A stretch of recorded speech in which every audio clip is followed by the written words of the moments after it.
Alright, bros, just give us a second tour and we'll get going.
Alrighty, dudes.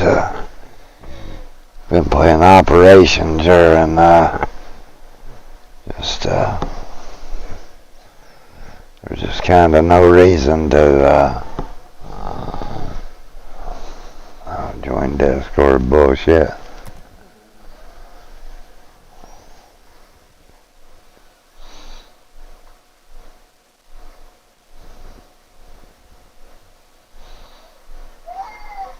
Let's see here what we got. Okay, just get it down hour. Alright.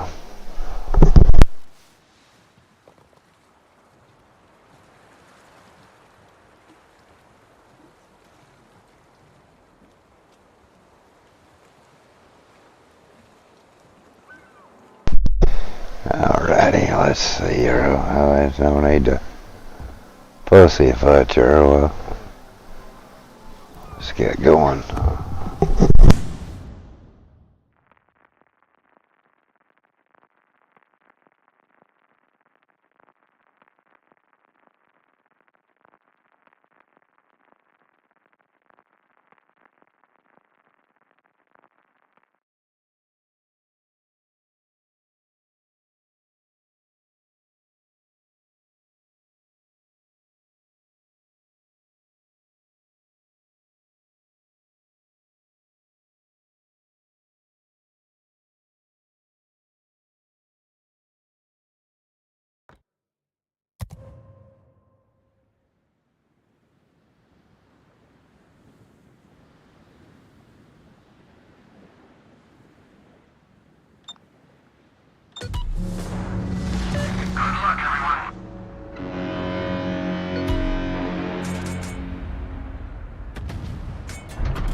Confirmed penetration. Enemy force detected.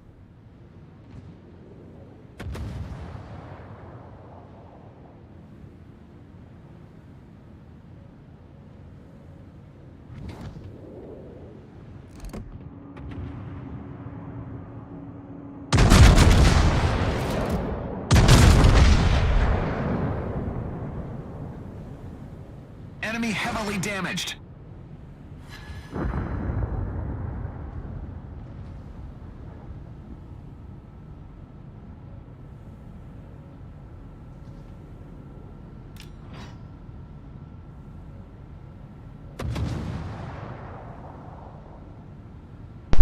I think I'm saving up for a super ship or to advance on up. I don't know.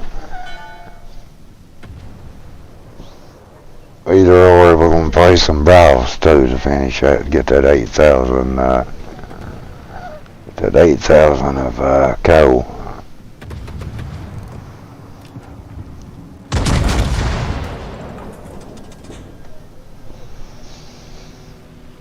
Rank captains, mostly ranking captains, to be honest.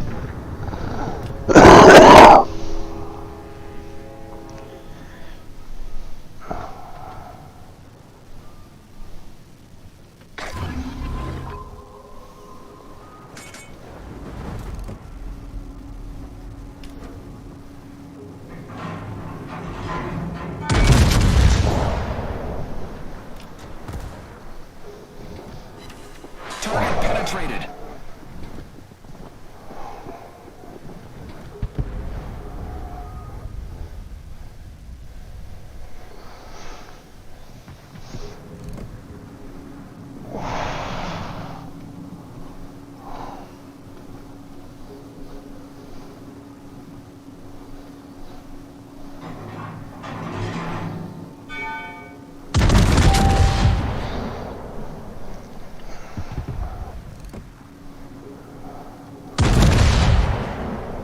Enemy heavily damaged.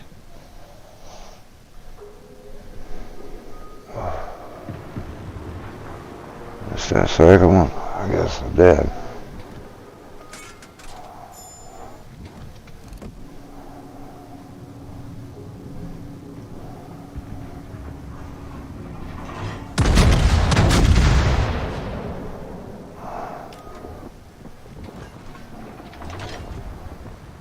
Confirmed penetration.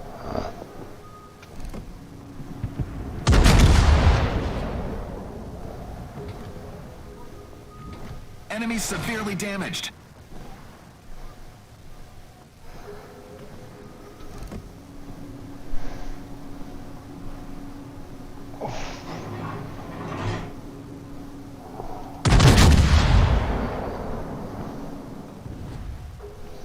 Bullseye.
So we'll start up through here, then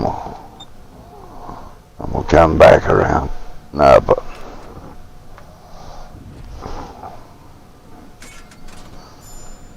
that should help us. Well, nowhere, what the fuck.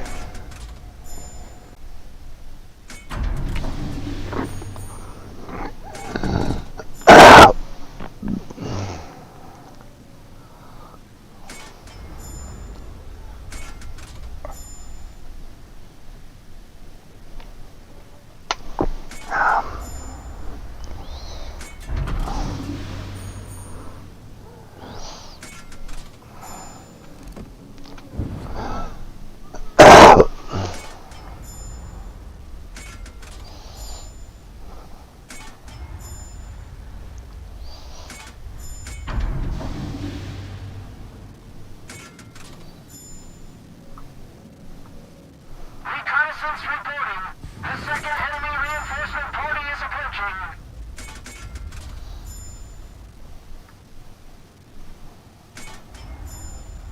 By thunder.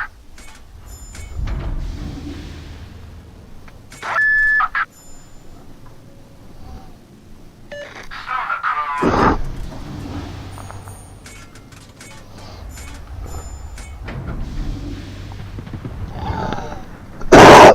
Okay, by thunder and stone the crows.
cruiser destroyed. Torpedoes to starboard. Torpedoes to starboard. Battle ends in 5 minutes. Torpedoes to starboard. Hull breach. We're taking on water quickly. Main turret critically damaged.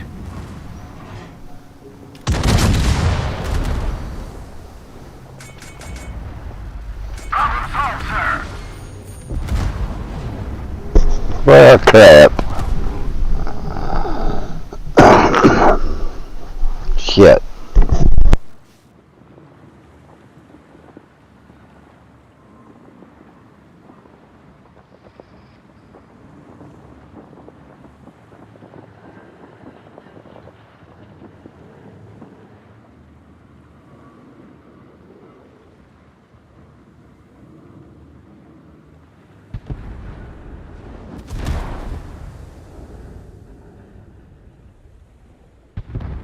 Many thanks.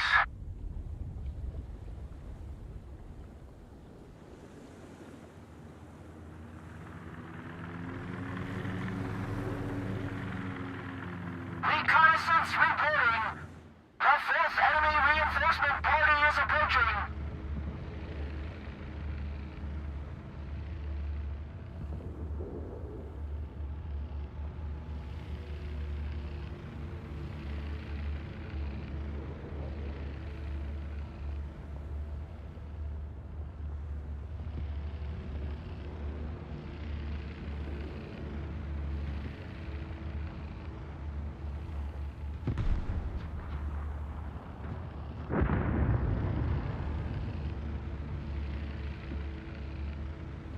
Concentrate fire on the designated target.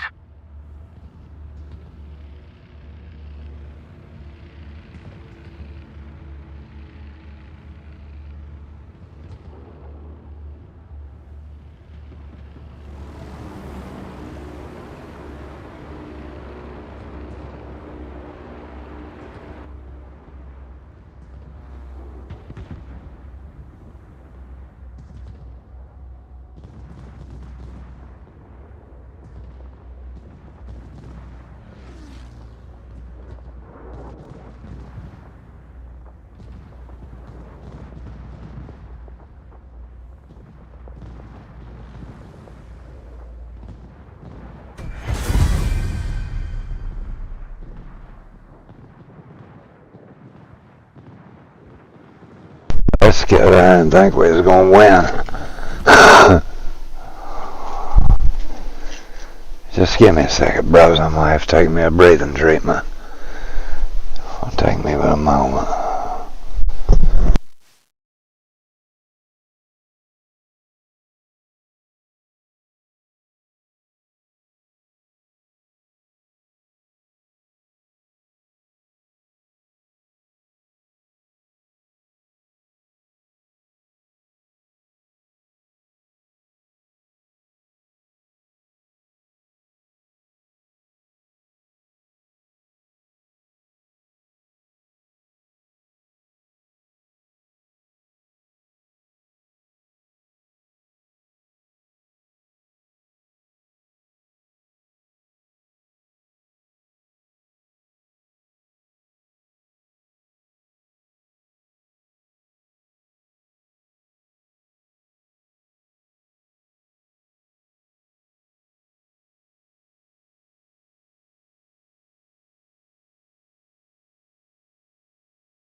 Alrighty, bros.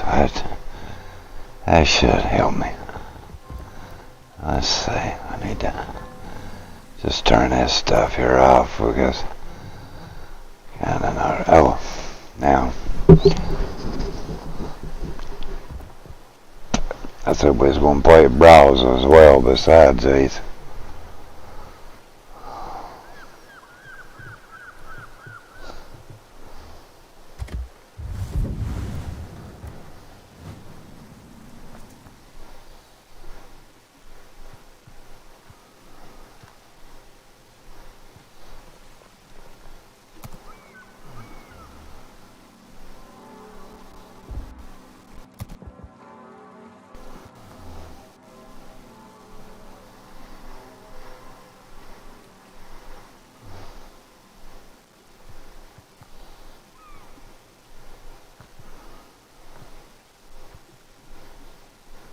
Joy anchored by the recovery flooding.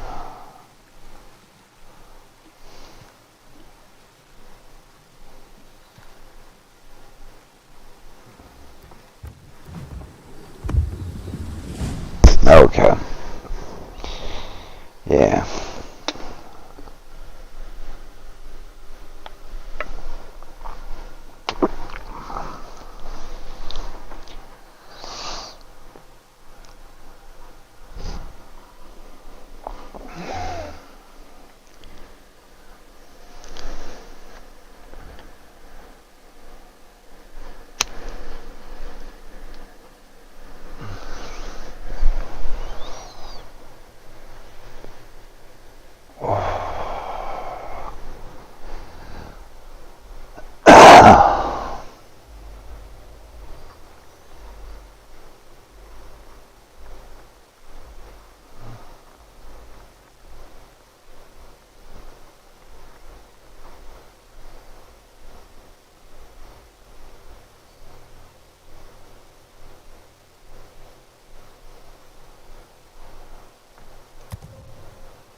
I should be pretty.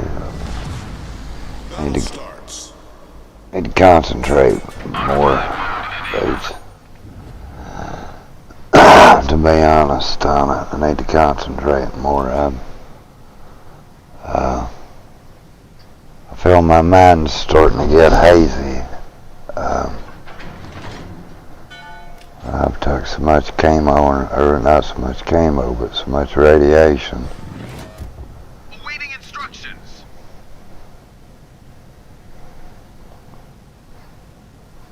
I mean, let's just be honest.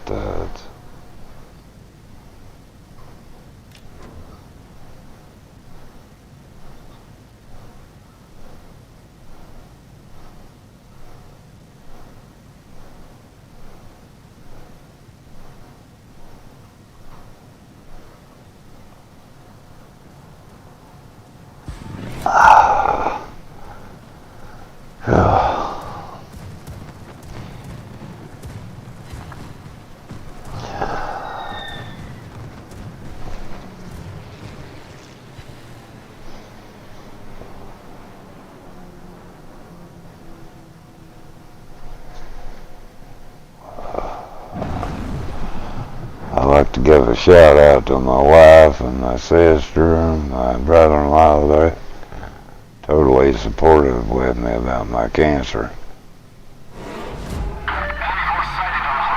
I'd be lost without them. That's the truth, man.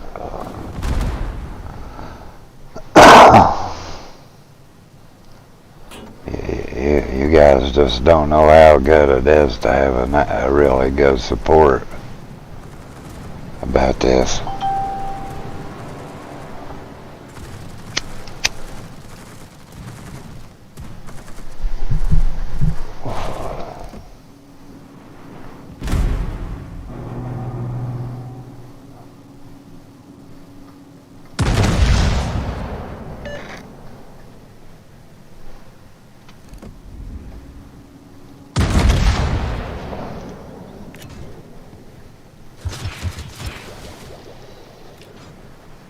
Friggin' Bismarck will sink me if I don't watch, man.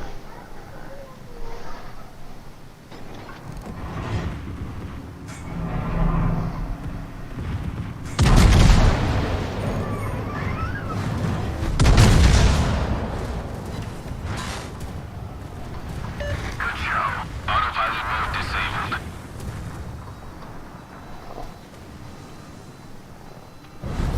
Our victory is in sight.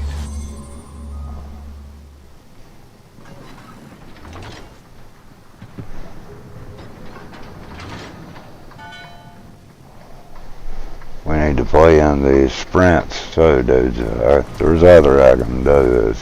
Like I said, I'm possibly going to go for me a super ship. I don't own none, so Torpedo support. it'd be the Hanover. It'd be the one, you know. We won't cut through and sink his hipper. Yeah, he's throwing some lead at us. Torpedoes, dead ahead.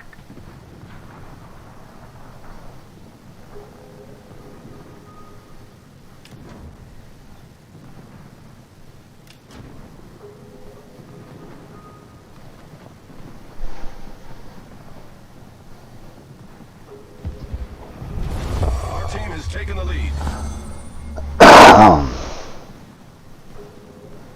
I'm that fucking Bismarck. Okay. We can't kick and the Yorktown. We'll go for that Yorktown for sure.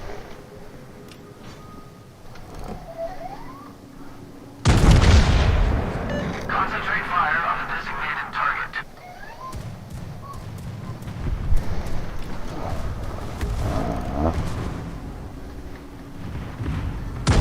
Concentrate fire on the designated target.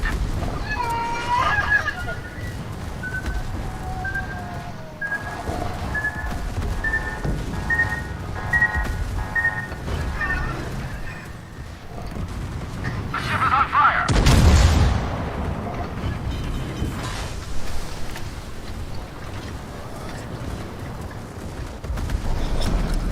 Battle ends in 5 minutes.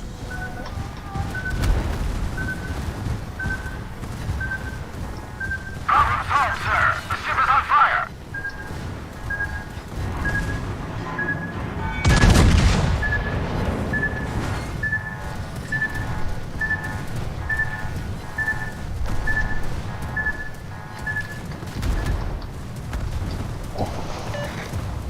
Torpedoes, direct front.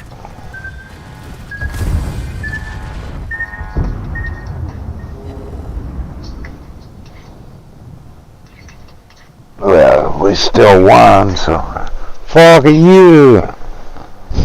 Plymouth Rock.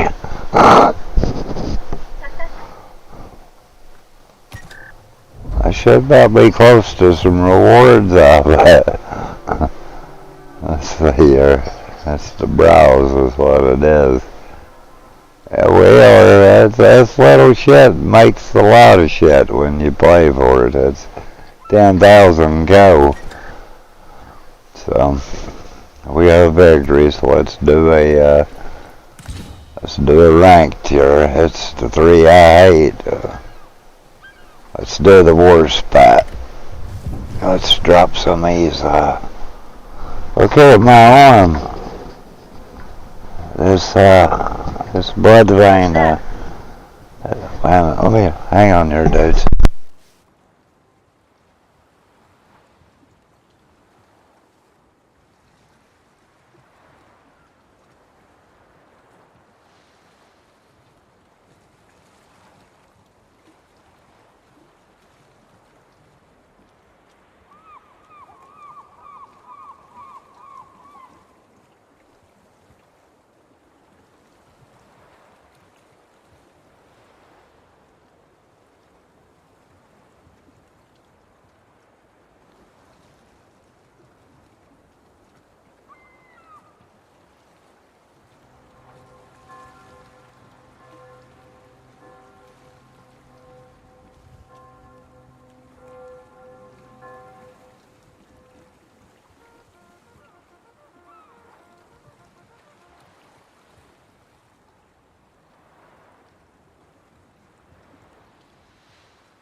Alright, there, dudes. I meant to check some things. I think it's a new, we're under a new sprint, so yeah, we are. We're under a none, so it's good for. Let's see, sprint 2. You increased each new.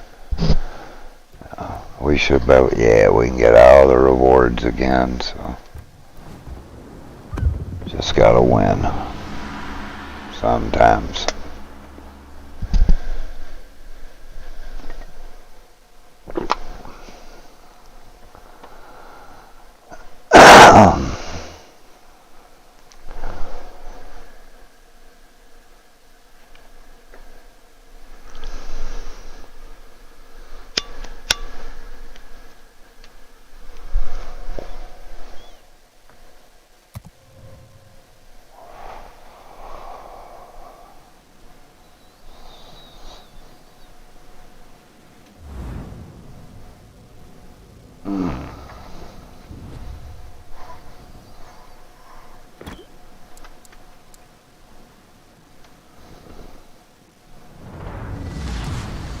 Action stations. Somebody throw a plan out there. Somebody's got to be sitting in a basement sound like Vaseline and half-ass Pornhub saying, come on.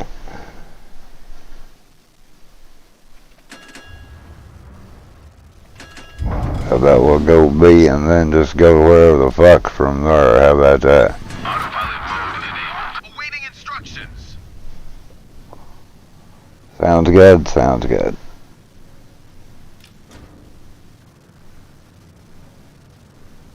Enemy force sighted on the horizon. Damn.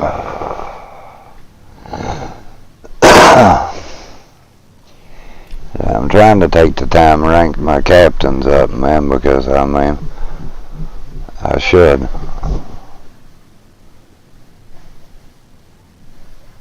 Dude, I guess we could...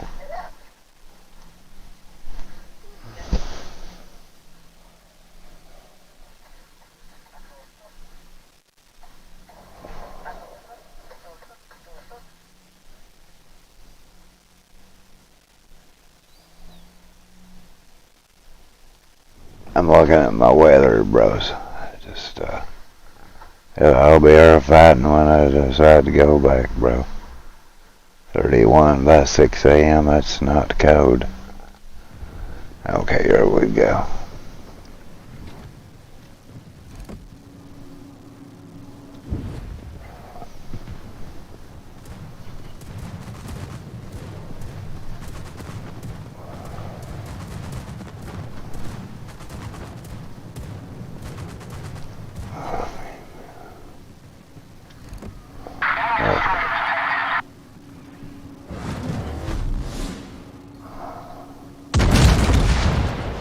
Torpedoes, dead ahead.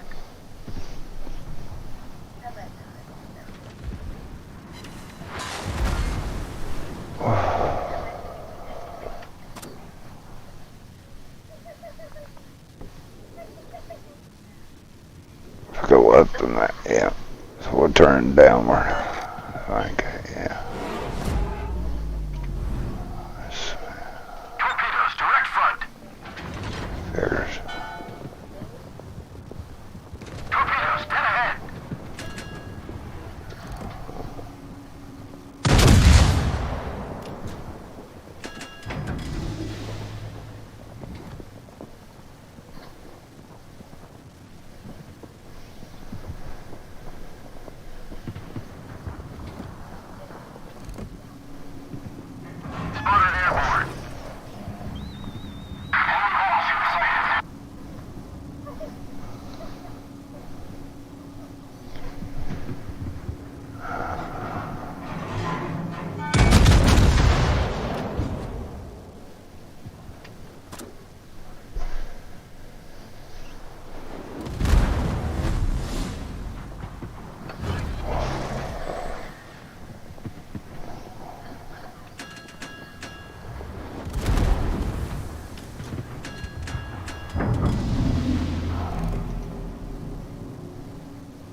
Damn, did we even get a hit? I don't know.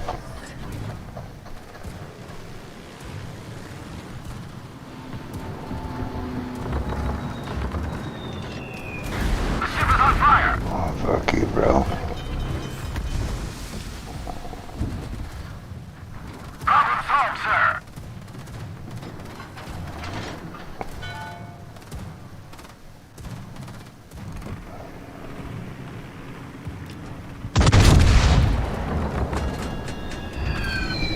The ship is on fire. Boy, this bastard and this guy blessed aircraft carrier, son of a bitch. We're gonna have to rank these other ships up, dudes. I mean, Spotter returning to ship. that's a lie. We're gonna die here. Sure as shit.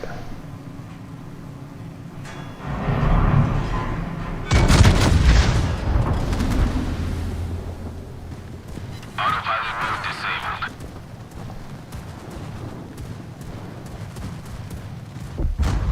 Yeah.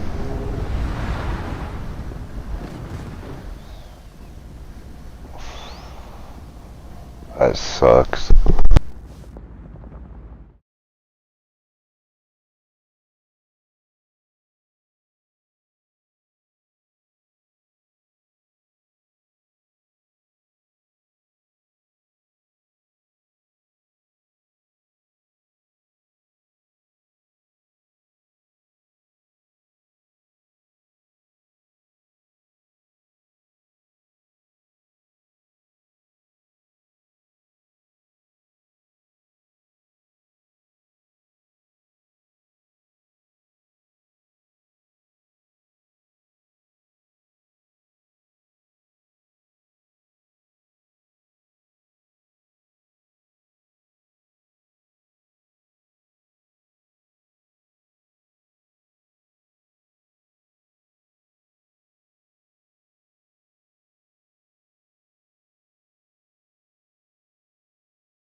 Well, that one was a louse.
see her what we can find us here.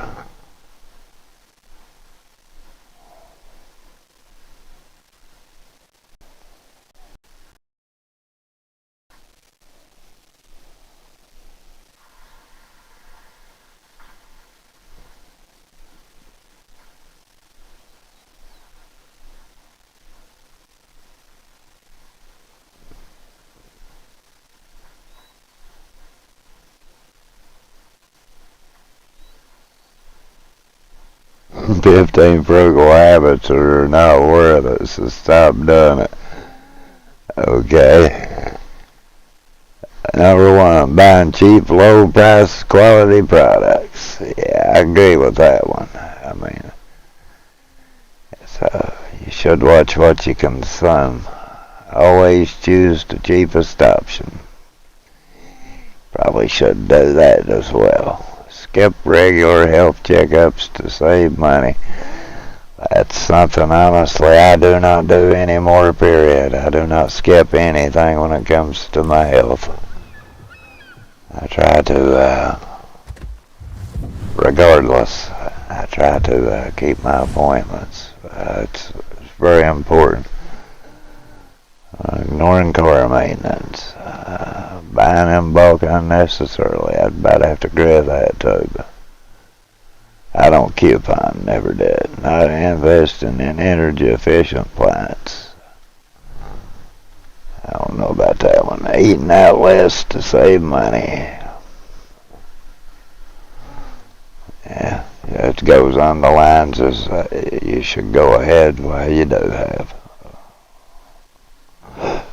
I believe in the DIY, so not spending money on self-care. Yeah, I agree on that one. Cutting back on groceries and nutritional foods. Reusing disposable items. Okay, I don't say nothing wrong with that. Delaying unnecessary home repairs. Forcing insurance on there. Foregoing insurance means to say I believe in keeping your stuff insured. I don't know, too old for the quality of bullshit there, you know. On that one, you know. And we'll have to watch some more here, but it's nothing big here. This one was kind of sucky, yeah. Montgomery County Public Schools official administrative leave school system says, "I'm a snowflake and I'm not giving away." That's about the size of that one. Rockville, Maryland. DC News Now. A high-ranking official within the Montgomery County Public Schools, MCPS, is on administrative leave. The school system confirmed to DC News Now in a statement Wednesday afternoon. An MCPS spokesperson said the district's chief of district operations, Dana Edwards, is on administrative leave, but did not offer more detail as to why she is on leave or for how long, citing laws surrounding personnel matters. Though unclear if it is connected, this change comes as the school system faces scrutiny for its handling of sexual harassment allegations against former MCPS employee Joel Beidelman. Montgomery County principal accused of sexual harassment, bullying no longer employed. Phone dragon, sweetheart. Some of the earliest complaints against him were filed back in 2016. During part of the years-long period when those complaints were filed, Edwards served as a director in the Department of Certification and staffing in the Office of Human Resources and Development before multiple promotions to her current position as Chief of District Operations. Recent reports from outside law firms and the Montgomery County Office of the Inspector General pointed to flaws in the handling and processing of employee concerns and complaints within the school system. Word of Edwards being placed on leave came just a week after several members of the Montgomery County Board of Education called for its superintendent, Monica McKnight, to step away from her position. Copyright 2022 Nexstar Media Incorporated. All rights reserved. This material may not be published, broadcast, rewritten, or redistributed. For the latest news, weather, sports, and streaming video, head to DC News Now, Washington, D.C.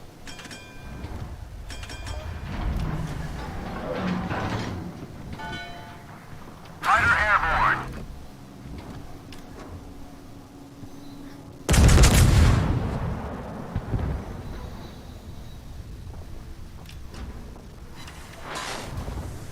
we barely scoring anyway.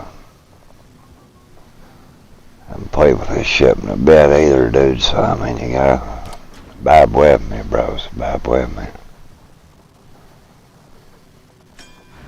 Take me a second to get tuning back in there.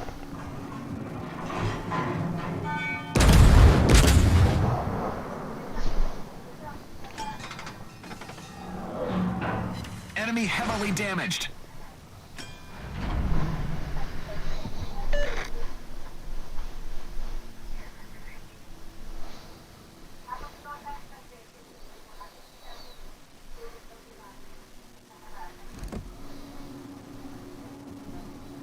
Fighter returning to ship.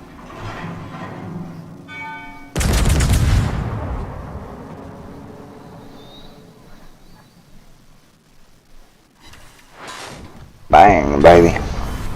Enemy battleship sunk. You sank my battleship.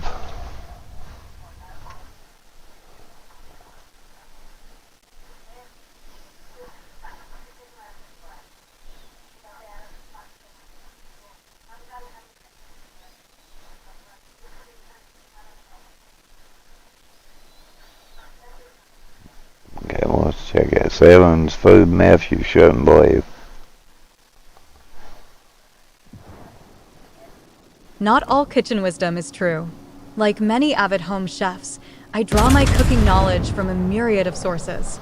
My mom's many lessons in the kitchen when I was a child, and our phone calls today, videos and recipes on the internet, cookbooks, and advice from colleagues all influence how I cook. While drawing on all these sources helps inspire different ideas and has helped refine my point of view on food, it occasionally allows for some misinformation to slip through the cracks. We've all bought into a food myth, whether it's a piece of advice from an influencer on TikTok or something your grandmother taught you, and that her grandmother taught her, that you've never second-guessed. Here are just a few of the most common misconceptions about food that I've encountered, and why you shouldn't believe them. Searing meat does not lock in juices. You might have heard this myth while learning how to cook a steak, but unfortunately it isn't true. The reality is that when you cook meat, it loses moisture, even when it is seared. But that doesn't mean searing a steak isn't worth it, as the process will produce a more flavorful, browned crust on your meat. As long as you don't overcook the steak, it won't get dry. Use a meat thermometer or follow these chef tips for determining doneness. Related, reverse sear steak. You can use soap to clean a cast iron skillet. As a former customer service agent for a cast iron skillet company and an aficionado of this timeless cookware, this is a myth I'm particularly passionate about debunking. The misconception lies in the belief that soap will remove the seasoning on a cast iron skillet, or the layer of polymerized oil that makes these pans naturally nonstick. But while soap will remove oil that isn't bonded to the surface of cast iron, a gentle wash with some suds won't remove the seasoning that's well adhered to the skillet. Related, the 6 best cast iron skillets to last a lifetime, according to our tests. Adding olive oil to pasta water does not prevent noodles from sticking together. Oil and water do not mix. When cooking pasta, this means that when you put oil in your pasta cooking water, it's not going to evenly disperse throughout the water and coat your pasta. To prevent your noodles from sticking, simply stir the dried pasta frequently after adding it to the pot until the water returns to the boil. Overdone pasta is also much more likely to stick, so make sure you aim for al dente. And if the cooked pasta is going to sit in a colander or bowl for a bit while you make a sauce, you could toss a little oil or butter in with it to prevent possible sticking. Eating cookie dough is dangerous even if there aren't raw eggs in it. You may have been told to not eat raw cookie dough because of the raw eggs. And although this is true, it implies that eating cookie dough without eggs is okay. Eating raw, unpasteurized eggs does put you at risk of contracting salmonella, but egg-free cookie dough is still not safe to eat. Few people seem to realize that eating raw flour is also a common cause of food poisoning. It's listed as one of the CDC's most common sources of foodborne illness. Cheddar cheese is not naturally orange. When you choose between white and orange cheddar at the grocery store, you're really just choosing between a cheese that's been dyed and one that has not. That signature color we associate so closely with cheddar is actually artificial. Centuries ago in England, Cows produced orange-tinted milk thanks to a beta-carotene-rich diet. The color of the original cheddar led farmers to later dye their cheese with annatto seeds, a practice that's Bros, I'll be continued right for back. generations. Most cheddars today still achieve their golden hue thanks to annatto, but some are dyed with paprika or artificial coloring agents. If you really care about the flavor of your cheddar, the biggest variable to pay attention to is how long it's been aged. Related, this quaint English village has the world's original cheddar cheese caves. The red juice from your medium-rare steak is not blood. People who say that they like their steak extra bloody may think the red juices are blood, but that's not correct. The juice is actually a mix of water and myoglobin, the protein responsible for transporting oxygen to muscle tissues.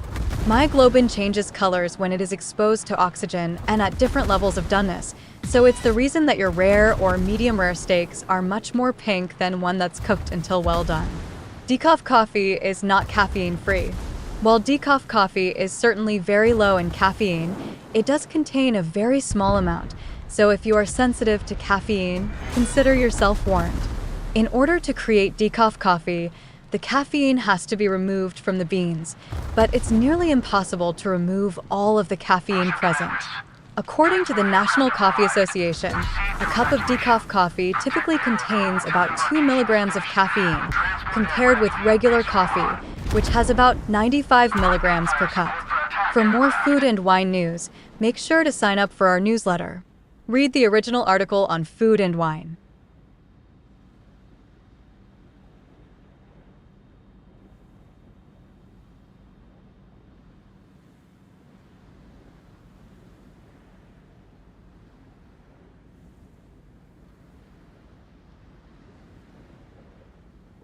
An enemy aircraft carrier was spotted in the combat area. Destroy her.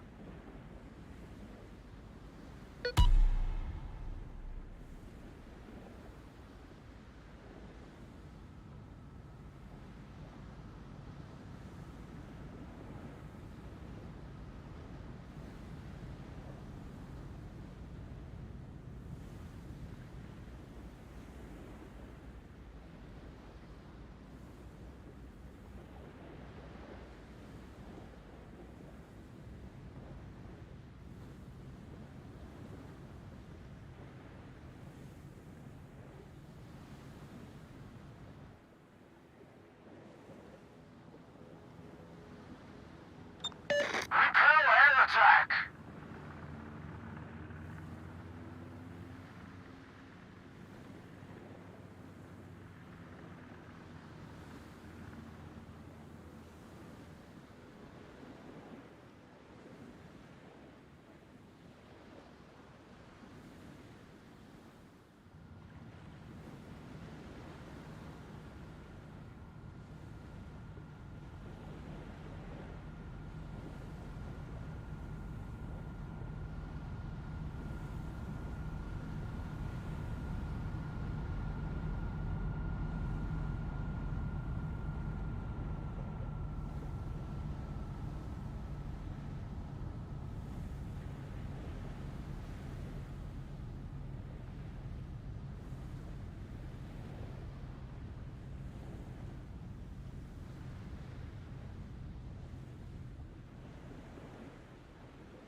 Attention.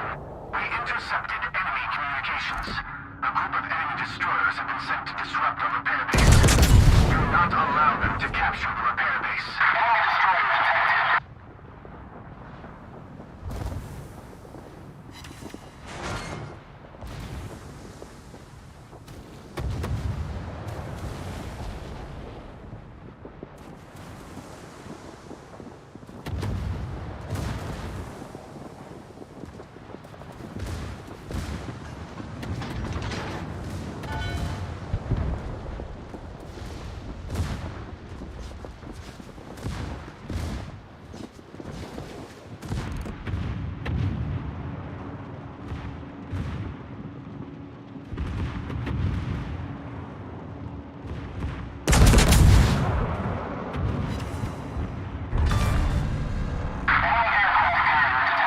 We've sunk an enemy destroyer.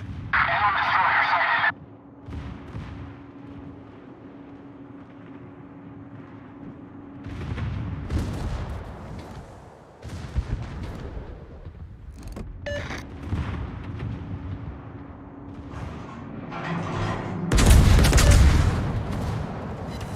Enemy heavily damaged. Enemy destroyer foundered.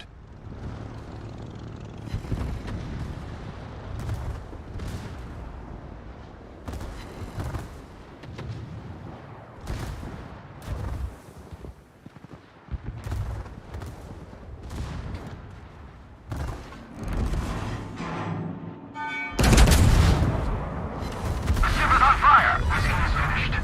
Our repair base is no longer in danger. Enemy destroyer foundered.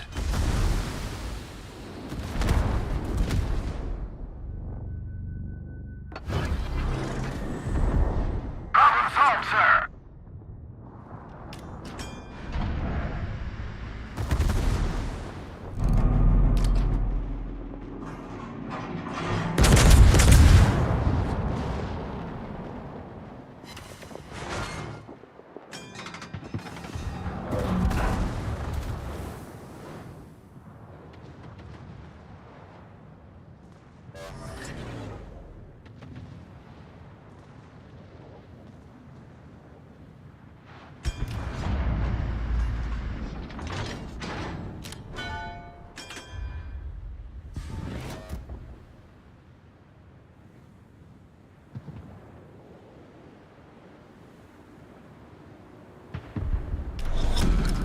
Battle ends in 5 minutes.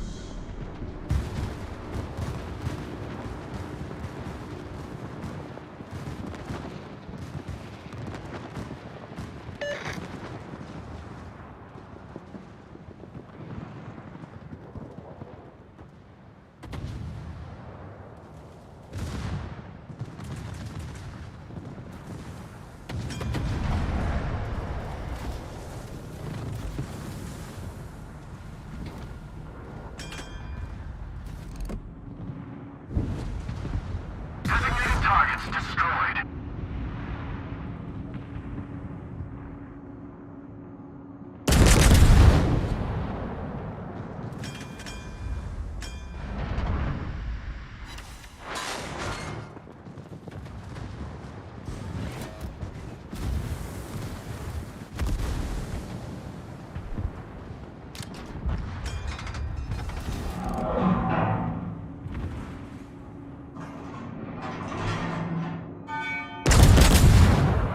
Fighter airborne.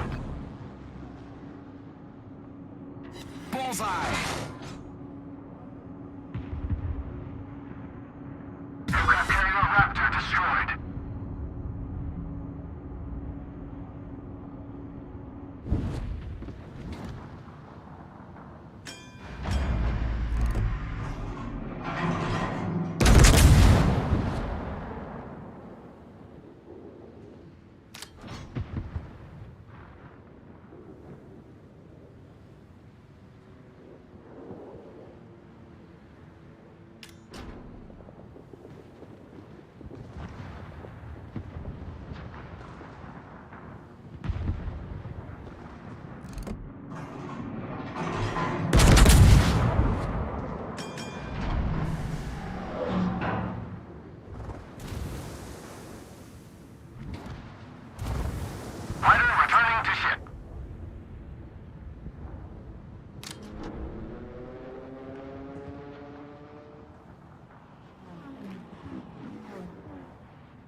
Enemy cruiser destroyed.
The state dining room setup Let's for see what tomorrow this. evening's state dinner honoring President Emmanuel Macron of France and his wife, Brigitte Macron, at the White House in Washington, D.C. Donald Trump hosts Emmanuel Macron, Washington, D.C., USA, 23 April 2018 width equals 5760 height equals 3840/. Step inside the state dining room. Snagging an invite to the White House is far from an ordinary affair. And Stock, Bill and Hillary Clinton's former White House social secretary, shared fun insider tips on what to expect at a party at the executive residence. Find out the 18 etiquette rules everyone in the royal family must follow. Know which fork is which. Royal family. Silverware is used at all White Fucking House Glenn's dinners, ain't so royal, make sure you man. know the difference between a salad fork and a dinner fork. Here is an easy cheat sheet. Utensils are placed in the order of use, from the outside in and top down. So, begin your meal using the outside fork and knife or spoon. And when in doubt, look at your neighbor. Here are 50 little etiquette rules you should always practice. Stay away from the selfies. While some White House events will have a mandatory cell phone check-in area, where guests will have to leave their phones, like Michelle Obama's 50th birthday party, it's strongly suggested by White House etiquette experts to put your phone away. While glancing at your phone during dinner or interrupting a conversation to snap a selfie is considered rude anywhere, consider that should you find yourself at the White House, it might truly be a once-in-a-lifetime event. So you should take in all the splendor and history instead of spending all your time struggling over lighting of getting the right picture. These are the 13 social media etiquette rules you need to stop breaking. Say adios to your spouse. Partners are never seated together at White House dinners, a long-held tradition that is still recommended, lest they spend all night talking to each other or bickering about who's telling the right version of the story. Knowing this ahead of time allows couples to feel comfortable and enjoy the company at their table. P.S. It's considered rude to try and switch tables, so we don't recommend it. Find out the table etiquette mistakes you need to stop making. Don't steal the silverware. As you can imagine, the White House has beautiful silverware from France. That was still the dating silverware, back yeah, to okay. President Monroe. Trying to bring Wait back a the White minute. House You souvenir. couldn't give me $1,000 and a free ride there to go to anything fucking Joe Biden's fucking had parts of. There's, I mean, really, man, that man's a fucking menace to society, bro. No shit.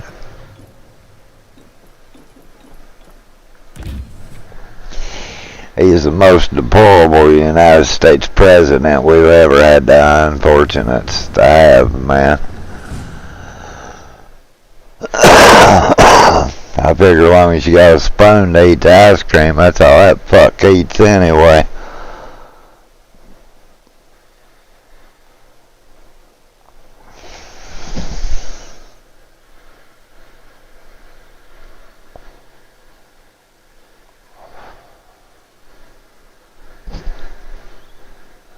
All he needs is a bib. Bibbidi-dibbidi. Bibbidi. The House voted Wednesday night to pass a bipartisan tax bill that would enhance the popular child tax credit to benefit millions of American families. The House voted 357 to 70 to pass the measure, a rare bipartisan win. It now goes to the Senate, where its fate is uncertain. If passed by the Senate, the $78 billion tax package called the Tax Relief for American Families and Workers Act of 2024 would increase the child tax credit and restore critical research and development deductions. It includes new low-income housing tax credits and disaster tax relief. Well, too late now, yeah, there's, I mean, Passed, the changes would be in effect through 2025 when previous Republican tax cuts expire. More. New bipartisan proposal to enhance the child tax credit. What to know? House Speaker Mike Johnson, in a statement Wednesday, called the tax bill important legislation. This bottom-up process is a good example of how Congress is supposed to make law, Johnson said. Despite overwhelming support for the bipartisan bill in the House, there were still several issues lawmakers had with the legislation, including the child tax credit and state and local tax deductions. Several New York Republicans, Representatives Nick LaLotta, Mike Lawler, Anthony Desposito, and Andrew Garbarino, were angered that the tax bill did not have state and local tax deduction limits. I'd say that ain't be in New York. It'd be like begging for in California where they run the rich off, man. Late Tuesday to discuss I mean, salt provisions. literally. Meanwhile, Who the hell conservatives, including members from the far-right House Freedom Caucus, goes after the rich, knowing damn good well they'll leave the fucking state, man. expanding the child tax credit. Pathetic, Many bro. liberal Democrats voted against the bill because they argue the bill does not expand the child tax No, credit. it doesn't get, no, it ain't what it is, program bro. is awash in fraud. Congress aims to wind it down and expand the child tax credit. The tax bill was negotiated by Senate Finance Committee Chair Ron Wyden of Oregon and House Ways and Means Committee Chair Jason Smith of Missouri. It passed with bipartisan support out of the House Ways and Means Committee on January 19th by a vote of 40-3.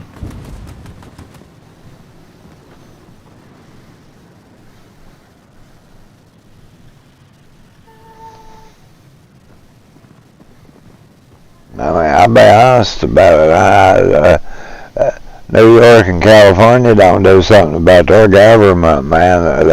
They're pissing in the wind, dude. I mean, you know what happens when you piss in the wind? It blows back on you, bro, you know.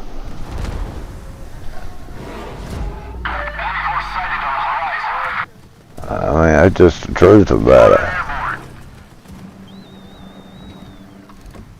Anytime you pull such shit. Russia should be a key example of why you do not try to mechanize the fucking government.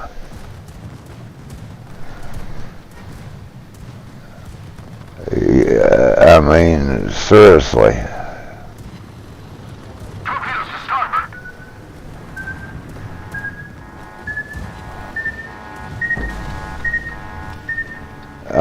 Honestly, man, it's fucked up. It's pathetic.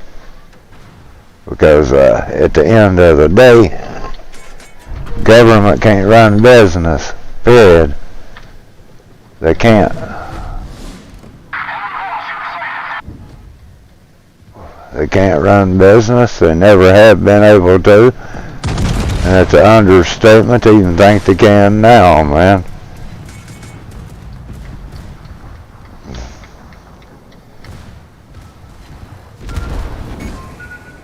Main turret critically damaged. Torpedoes dead ahead. Hull breach. We're taking on water quickly. Dumbass.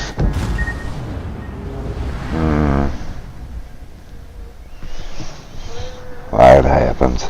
But, I mean, really, they can't show me any instance that the government has ever been able to run a business. They haven't. Whatsoever, man. So, it's fucking louse, bro. To think that they can. They can't. I mean, they honestly can't.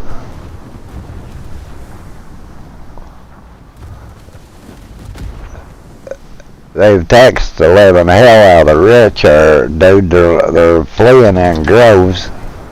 Both states have. New York, California. I think Illinois hasn't done it yet, but give it time. I mean, they're under damn control.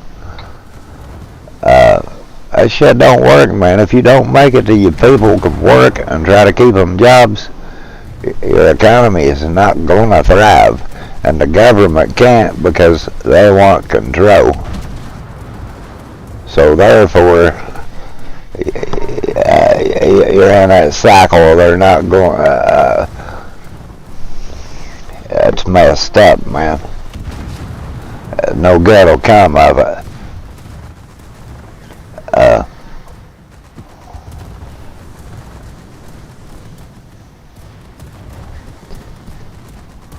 It's a Marxist deal they're after, and it doesn't work, man. Marxist nor communism will work. Battle ends in 5 minutes. I I tell you, when they took God out of government and school was the biggest mistake that this country has ever made, man. Don't care what anybody says, it was the biggest mistake they ever made, trying to separate God from state.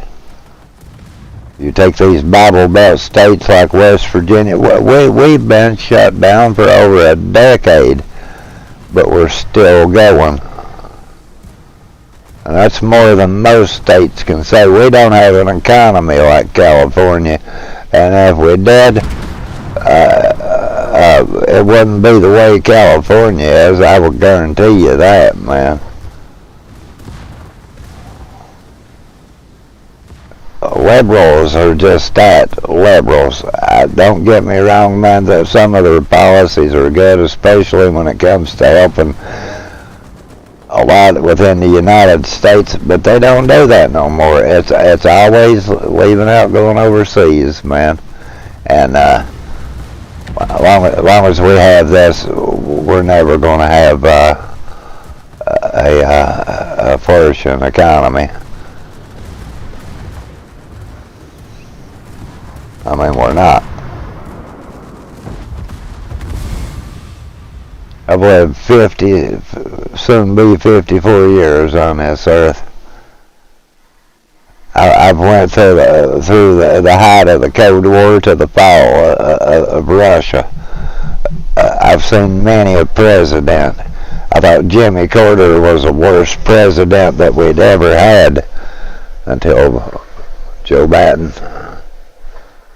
I mean, like him, love him, whatever. His policies. I like that old man. He's like that uncle. You say no, he didn't just do that. You know, as Robin Williams once famously said. But I mean, dudes, this guy, I don't know, I always called Obama the puppet master, and next to anybody they say I end up at puppet's ass, but at this point Obama's telling him to pull out and he won't do it, so I don't know. It's a ploy, man. I mean, in all honesty, it's a ploy. And people just buy into their propaganda and their bullshit. I mean, open your eyes, dudes.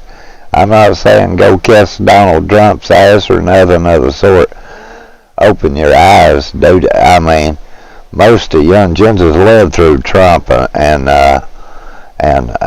Biden's exchanges here, dude. I mean, count the economy for what it was and what it is now. Gas is rising. It's back to $3 a fucking gallon. Food is outrageous, and we got this. You're doing good. Why are you complaining? No, motherfuckers, we're not doing good.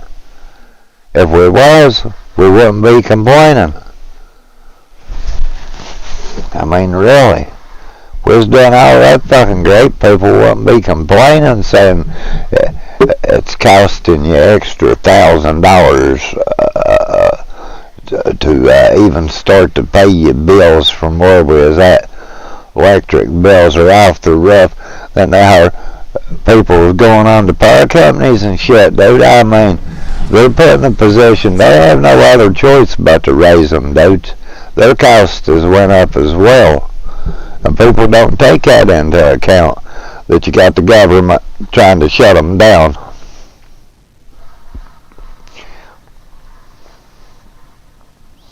I mean, really, people not taking that shit in account, that the government's got them shut down, man.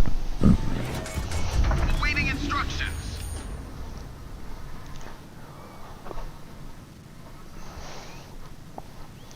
So the costs will be passed on. They know exactly what they're doing to us,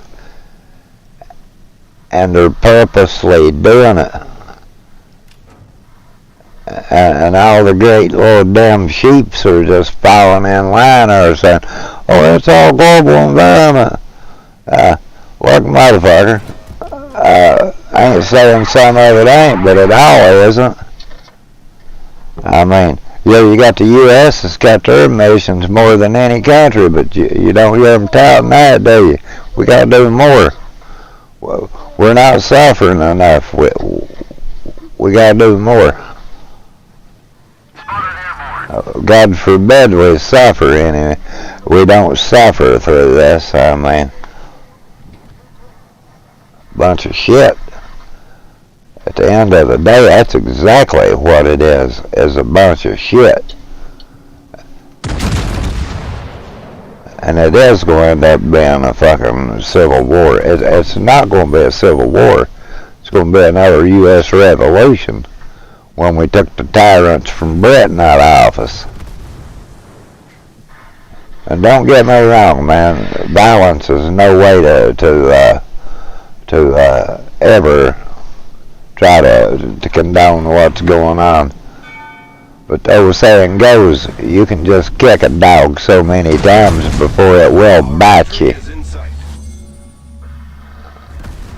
So, you call it whatever the hell you want, man. At the end of the... Huh? Whose dog is that? China's dog. Yeah, well, beginning to be. Might as well be China's dog because Joe Biden's sure the fucking white puppy. I mean, there's no doubt they caused the COVID-19 to affect the world, and there will be consequences over that. I mean, at the end of the day, there will be consequences for that happening. And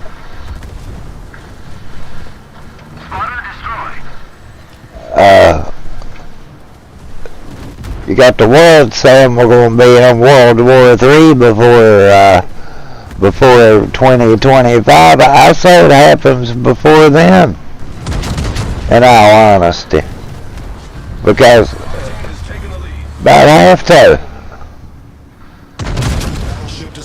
China's trying to take over the Pacific. You got Iran bullying the fuck out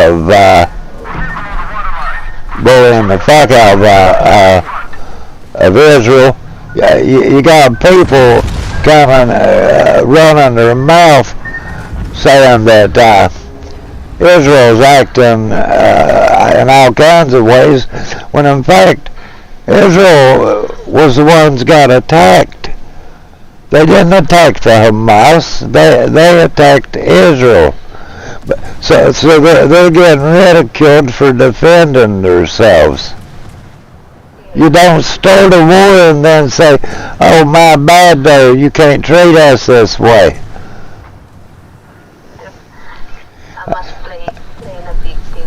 And the sickening thing is that you got people running around the United States calling for ceasefires and shit going on to Jews, when there's never been a race that's been persecuted and hunted like the Jews.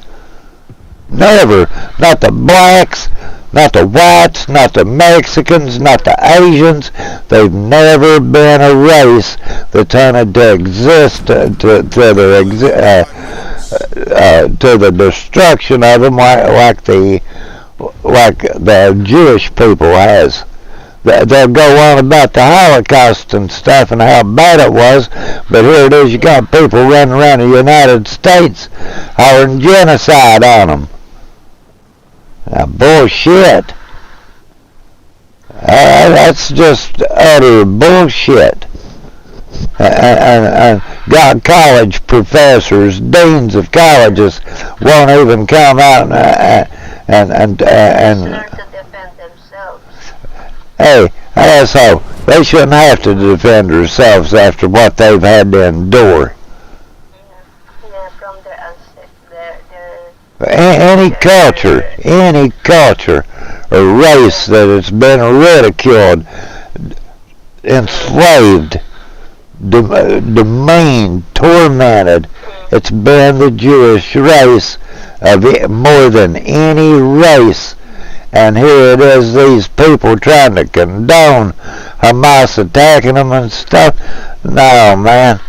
And you don't attack the children of God, you'll pay for that. They just learned to defend themselves after they lost thousands of Jews. Well, they lost more than thousands. They lost millions during World War II. Like World War II was been within the last 100 years, and they ain't learned a fucking thing, and they're doing the same shit. This is Europe, 1930s Europe, all over again. Russia as Germany this time, and Iran is Japan, China is Japan. All going, and the sad thing is, history didn't teach them shit. They're going to come with the same outcome. They're going to lose. You don't take the will of the free and then take the will of the oppressed and ever beat them. You ever heard those saying? You don't really want to fight when you're made do it. I mean, China, they make their people fight. Russia's a pretty free world country though, so I mean they're doing about what they really want. And I honestly don't think the U.S. should be involved in Europe. Europe as a whole continent, they should be able to defend themselves. They start this shit and then they expect the U.S. to come bail them out. We should not. We should not. Not after the way they did our country. We should not. That monarchy in Europe has been their downfall all these centuries. We are not a monarchy. We are a republic. We're a democracy. And we should not be defending them. They still to the day have their what do you call them? I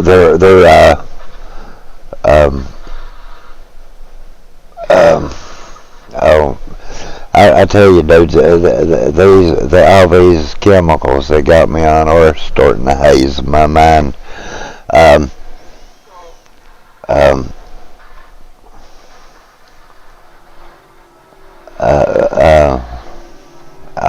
It's on the tip of my tongue.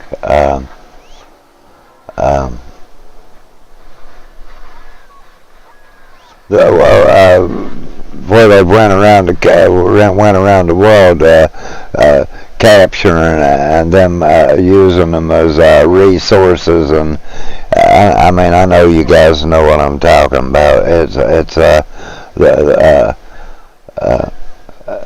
And it's wrong, man, and we shouldn't be fighting for them. Just like we didn't in the Falkland Islands, we shouldn't be now.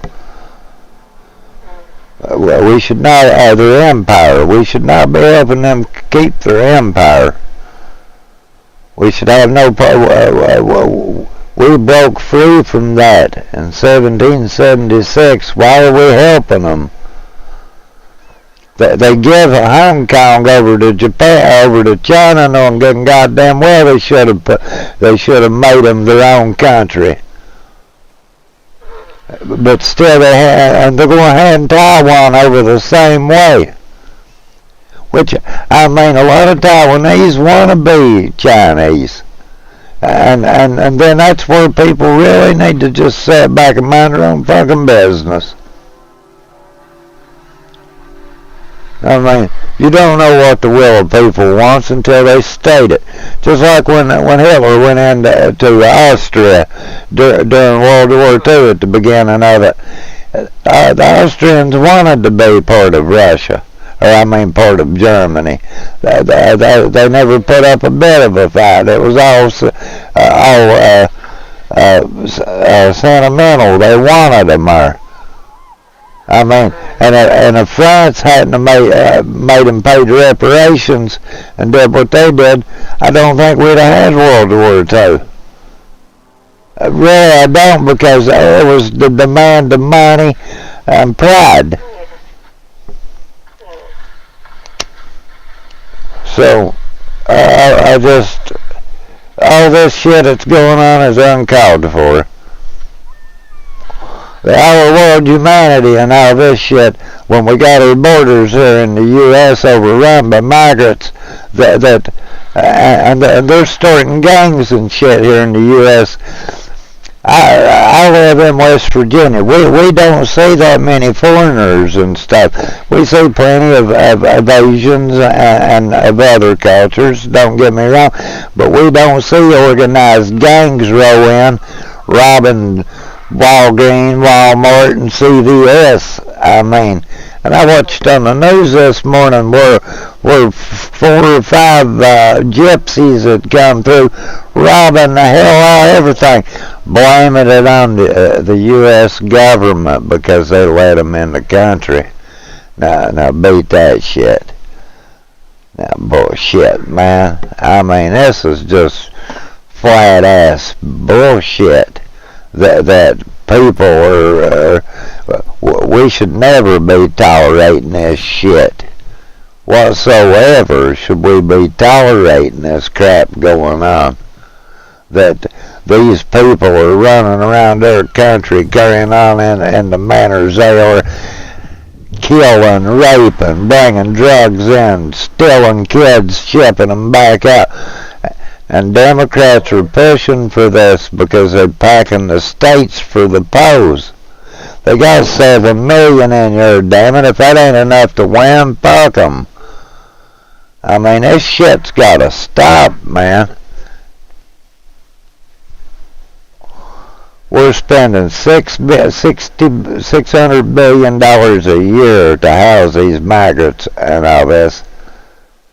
How long can we, and they cut from the welfare to go to U.S. citizens, mind you. They cut on that to do this shit.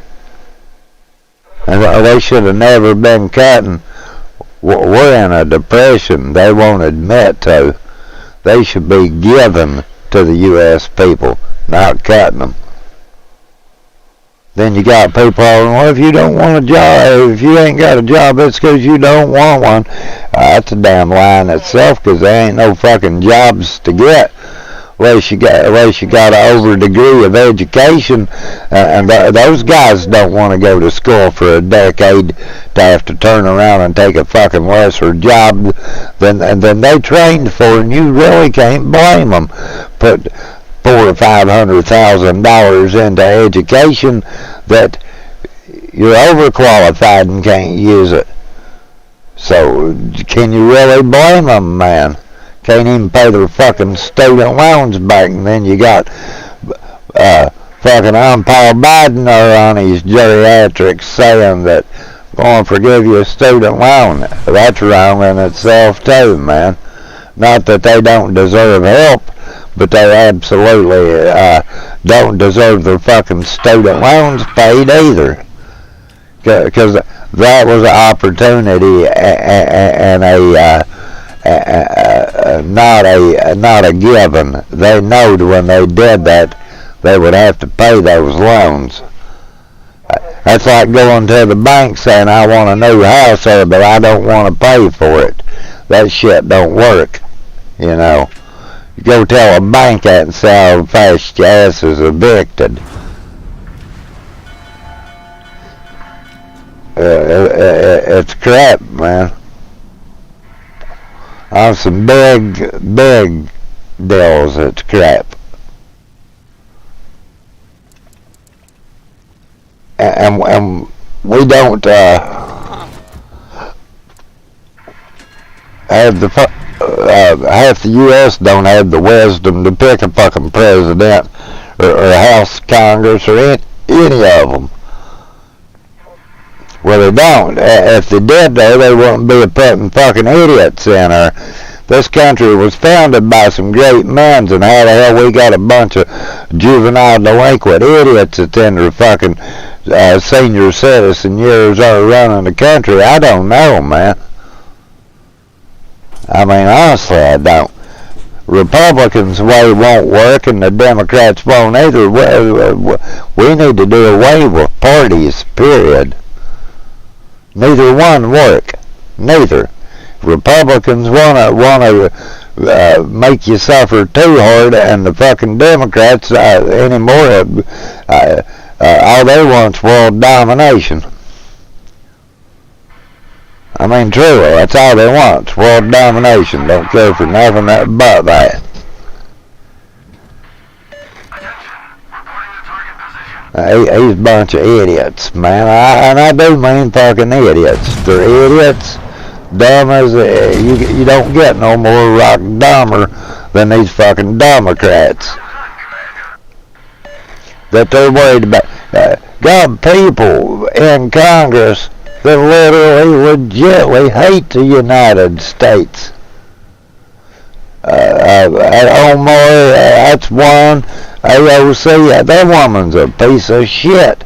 But you throw her out, you throw it out there about it, and people get mad at you. Oh, I love AOC. She's great. She's pushing for the American people. That bitch ain't even smart enough to pull her ass out of a boat.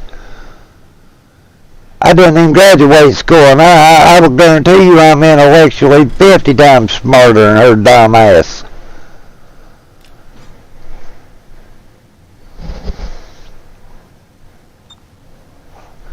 That's the thing about it. You don't gotta graduate and shit to be educated. What you gotta be is semi-smart, and half these bastards ain't. That common sense goes over your head. Something that should be common sense is the first thing you take care of is your own. It's like a family. You know, the U.S. should feel like a tight-knit family. We take care of our own. Then we try to rise above it. We make sure our own's taken care of. Then, if you can, you try to help other countries and stuff, which is a good thing.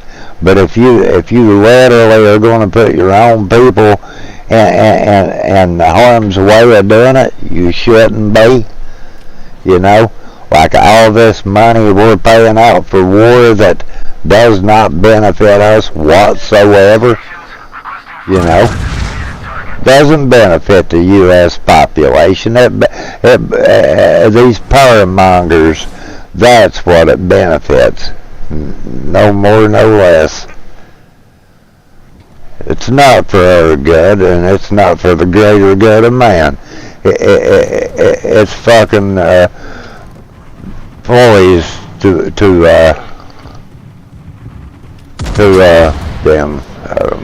maybe. Yeah, hit him. Poised, man, to yeah, figures. That's all it is. And people buy into that bullshit. They do. They buy into it thinking, well, we're going to have to do this, and we're going to have, when, man, we shouldn't be in it. Confirmed penetration. Should not be in it whatsoever. But like I said, you got them calling for fucking genocide on Israel, knowing that Israel ain't done jack shit. Nothing has Israel done wrong. But they're the bad guys, and they're the depressors in the bunch. Oh, man.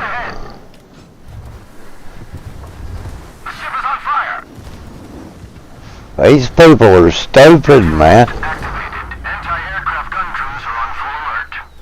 I'm gonna blow. Yeah.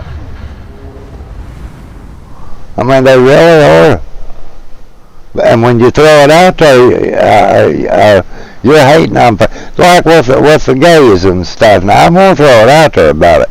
What they're doing, man, they've set themselves back to the beginning over trying to induct kids and all this bullshit, this gay-ass story time, drag queen bullshit. Then they wonder why people's blocking them out of their cities, because they don't want it. That should be a sure sign. Should go off and lay down there, because they'll come after your ass too.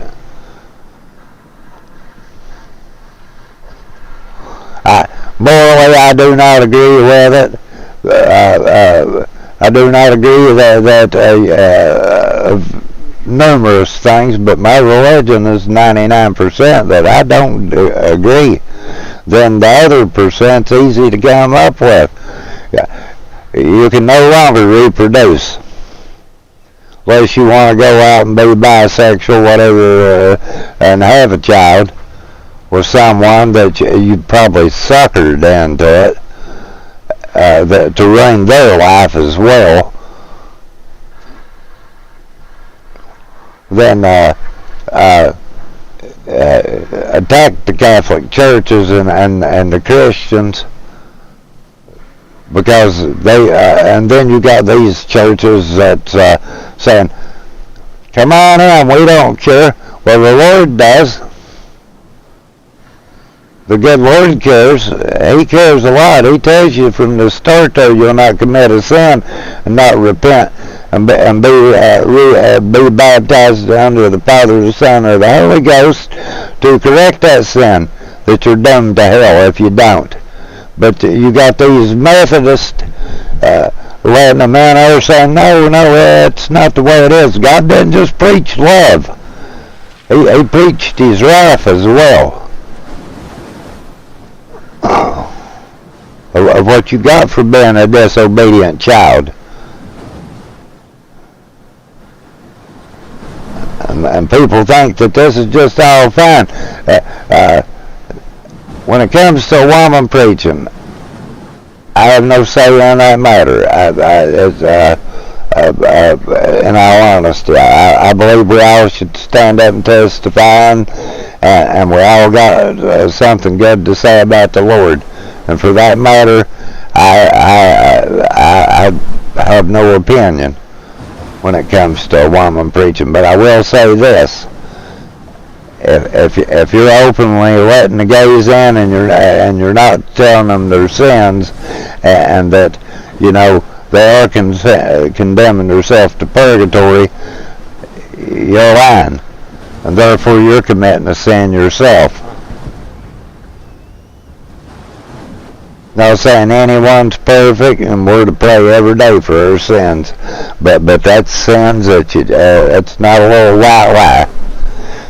A preacher, they know good and well if it's male or female. If they've read that book, they know good and well what you're doing. You're going to go to hell for, and to say any different than that is a lie. Therefore, you're committing a sin. You are lying, knowing that is not. John 3:16. Well, God loves all men, but that doesn't mean He loves their sins. More like Isaiah, in the book of Isaiah, where God talks about destroying Sodom and Gomorrah, and exactly why. Because man was laying with man, woman was laying with woman, and God had sent angels that they even tried to molest. Should read the Bible. It's a good read, whether you believe or don't believe. It's a good read. It truly is. I mean, there's one thing about the Bible: you will either come out of it being a believer, or you come out of it being a disbeliever. But either way, you should read the Bible. I'd recommend anyone to sit down and read the Bible at least once. Now, I know a lot of them can go over the top. They'll go to scaring people and stuff. and's not right and not condoning it, but on the same hand, the good Lord just didn't preach love. He didn't. He preached the truth. And any more or less than that, what do you expect? I mean,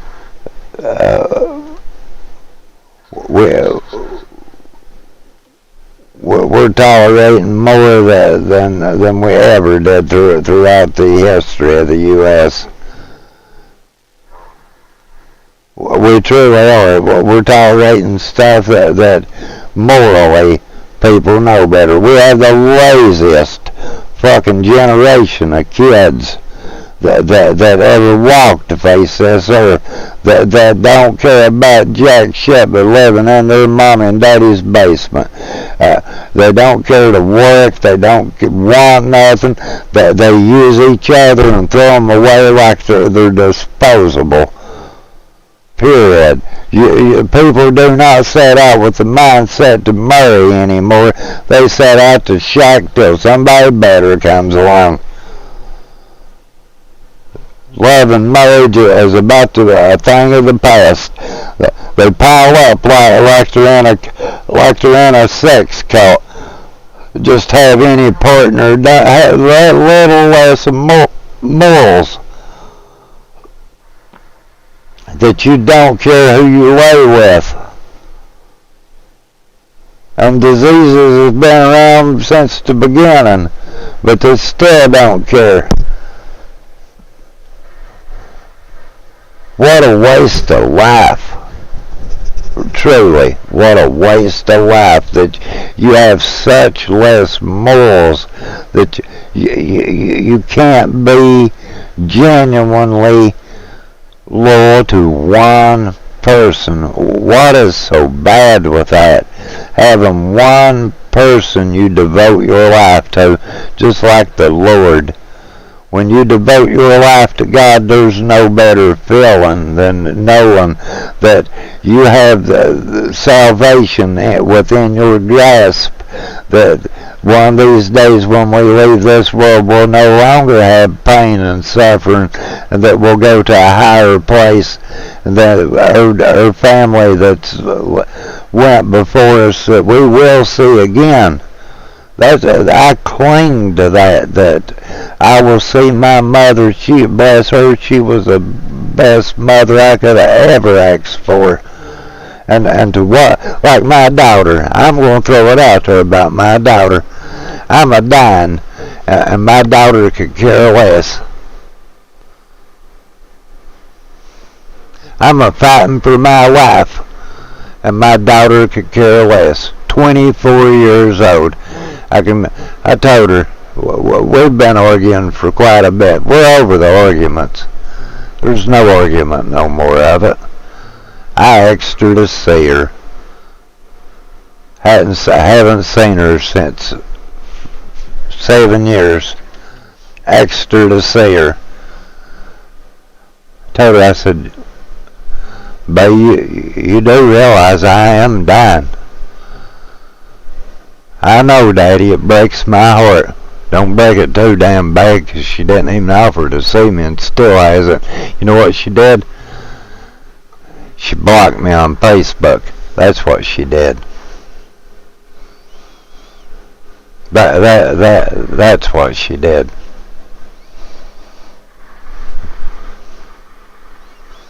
Not that I plan on dying or giving up. I don't.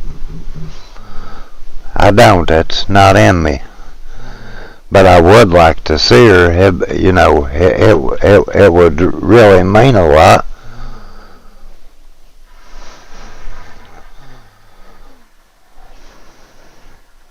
It's always me, never worried about anything but themselves.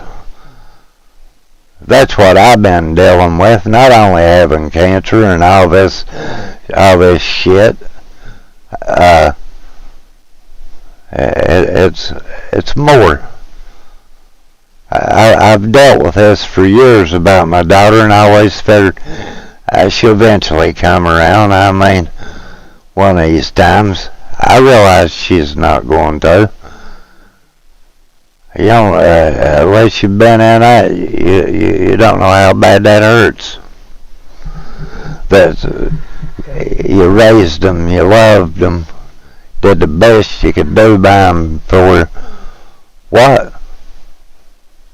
Strangers are on better ground than men are. And I check on him every day. No, she don't. Only time she check on me when she fucking wants something. That's people's favorite saying. Well, I checked on you every day. I tried to look at it. No, the only time you ever check's when you want something, and if you can't get it, you're no longer worried. When you love someone, money is the last thing you're worried about. You're worried about them. Like my wife. I've watched this devastate her, me going through this. I've watched this devastate my sister, me going through this. I've not cried over me having cancer, but I have cried knowing that I'm causing my wife and my daughter to suffer, or my sister to suffer. My brother-in-law is one of the toughest men you'll ever meet, and it's killing him.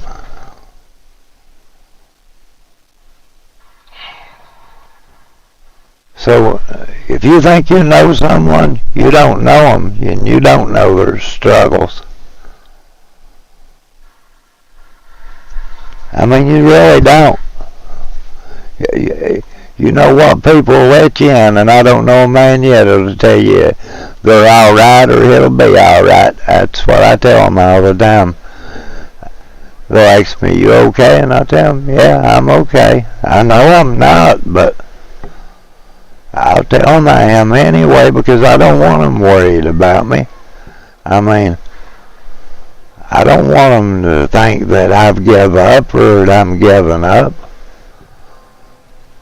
I mean, you don't know what it feels like till you sit down and you have somebody look you in the face and tell you you got weeks or months to live, man. But I do. Sure do. And you know what the sad thing is? I don't believe them. I don't believe them. Not that I refuse it or anything. I just don't believe them because I don't think no man can put the limitations on a man in his will. I just really don't.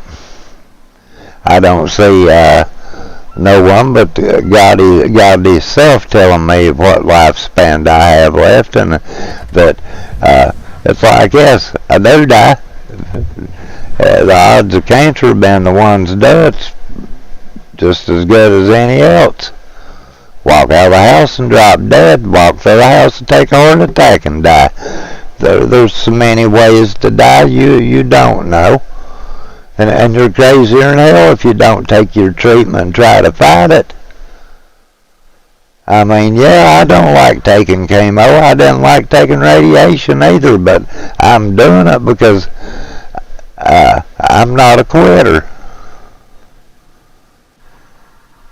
I mean, that's how I feel about this. When cancer beats me, they'll be burying me. Not until then, I will fight this to the day I die.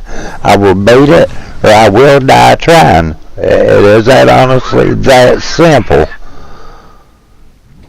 And it should be that. That's the way you should feel. Like, I don't believe in loathing and self-pity. I just don't. Either you'll rise above it and you'll fight, or you will lay down and let people run over you. And I'm not that type of person. I've humbled myself tremendously through the years. But that does not mean I'm going to lay down and let anyone shit on me. Not cancer or nobody else. Fuck cancer. Target penetrated. And that's how I feel about it. Fuck cancer.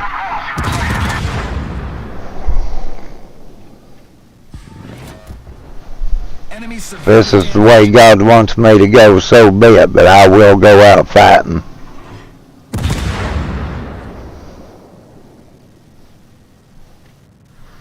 Bullseye. And that's twice, 3 times now. I should be popping that. I gotta remember what ship I'm using too. There we go. I mean, we're not promised an eternity on Earth, and we shouldn't feel that we're going to have it. But still yet, we're promised salvation. As long as we live right and try to go for it, we will get salvation, and so that alone's great.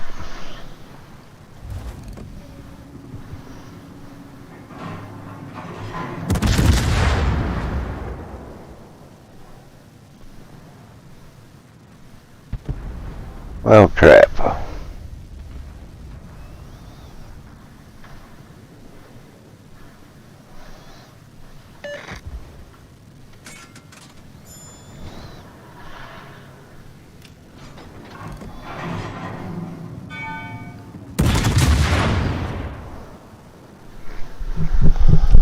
Confirmed penetration. Okay.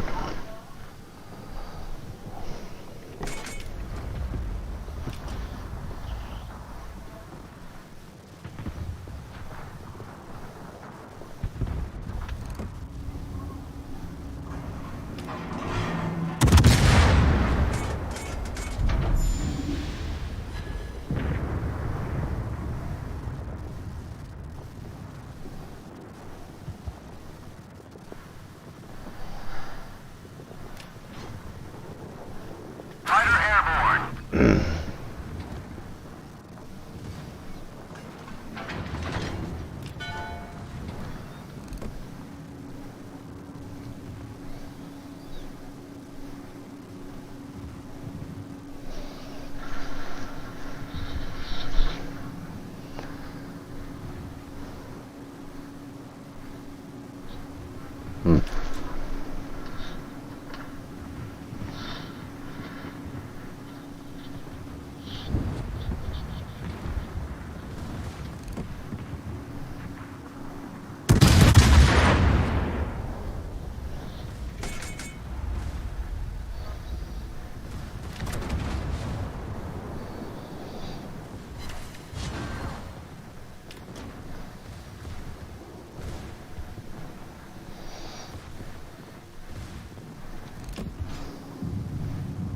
Fighter returning to ship.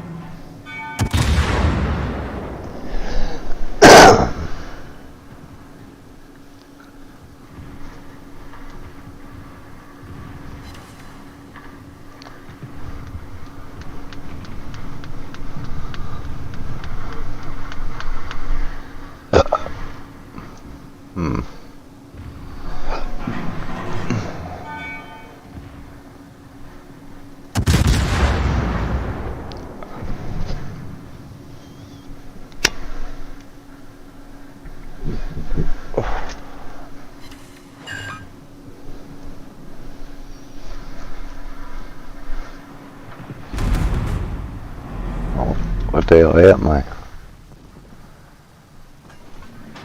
Hard to say.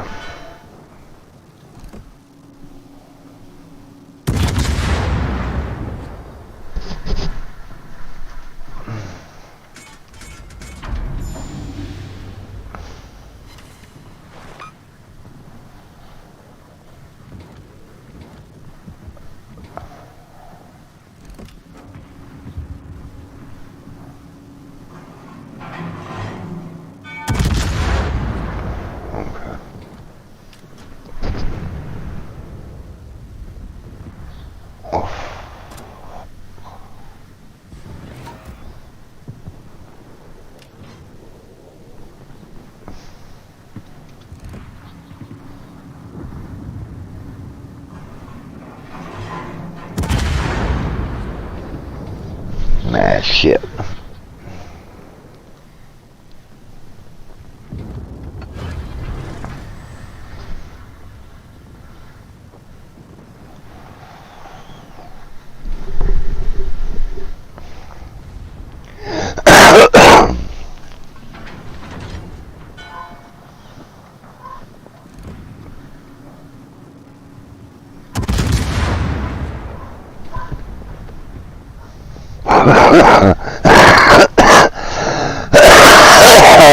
Damn, man. Ain't that something? I never thought that. As soon as I crack a gun, I die. Reconnaissance reporting. Enemy reinforcement approaching.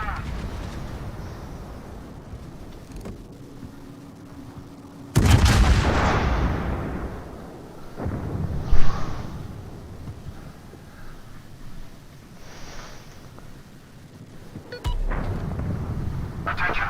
Main task complete. Retreat to the designated area. We're going up for map this time, we're not. Autopilot mode enabled. Not even gonna mess around, we're going down it.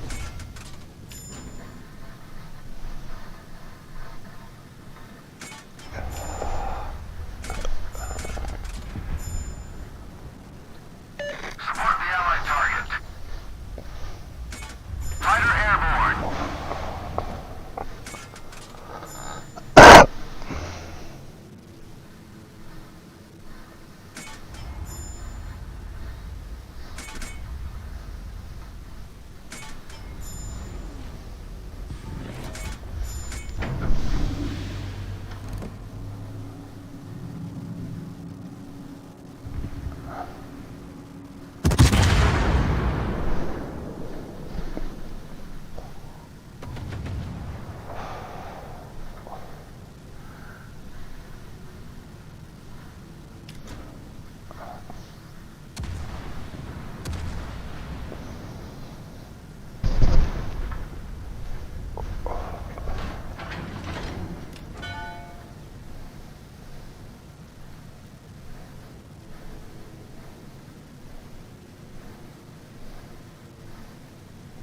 Fighter returning to ship.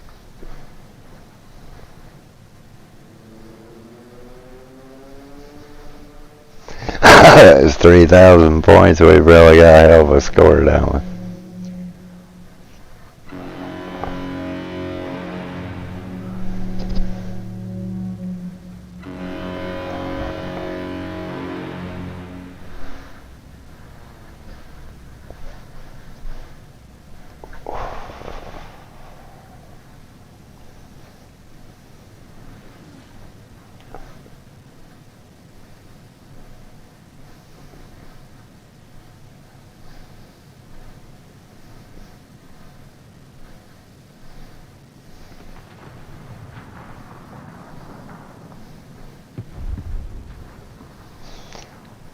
Reconnaissance reporting.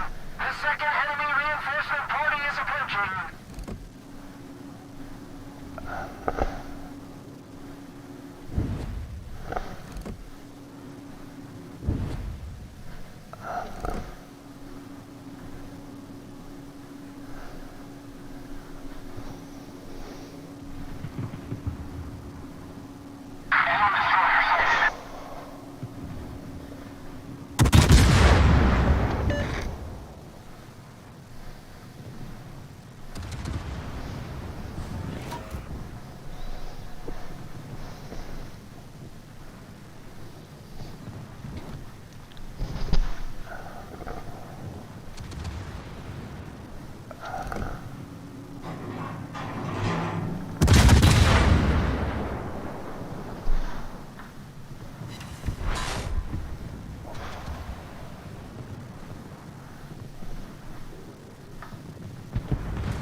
21's better than none, I guess.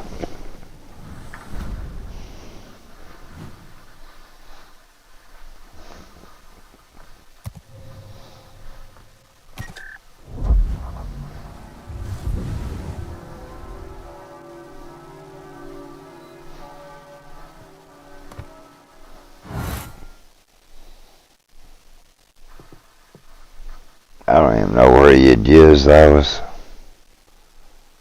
Let's see. Where would you use them?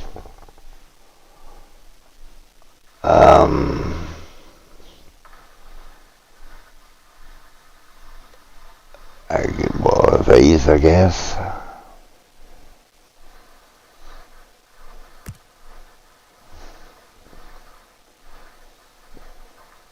Store tokens, is that what they're called?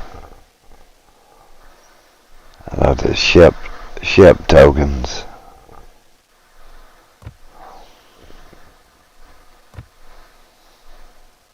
Yeah, it'd be in this crap.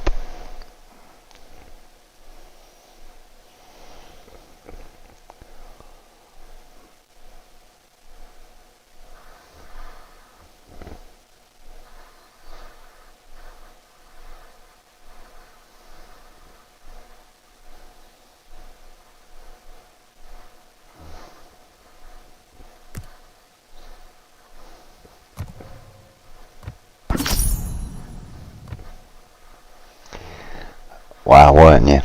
You know, it should be 25 days. 24. Somehow we got cheated today. So that's more than enough. Well, it's like 4 days short of a month, so it's not that big and important. Let's look at what else is here. This is what, salvage for victory. We can't do no more salvaging for no victories.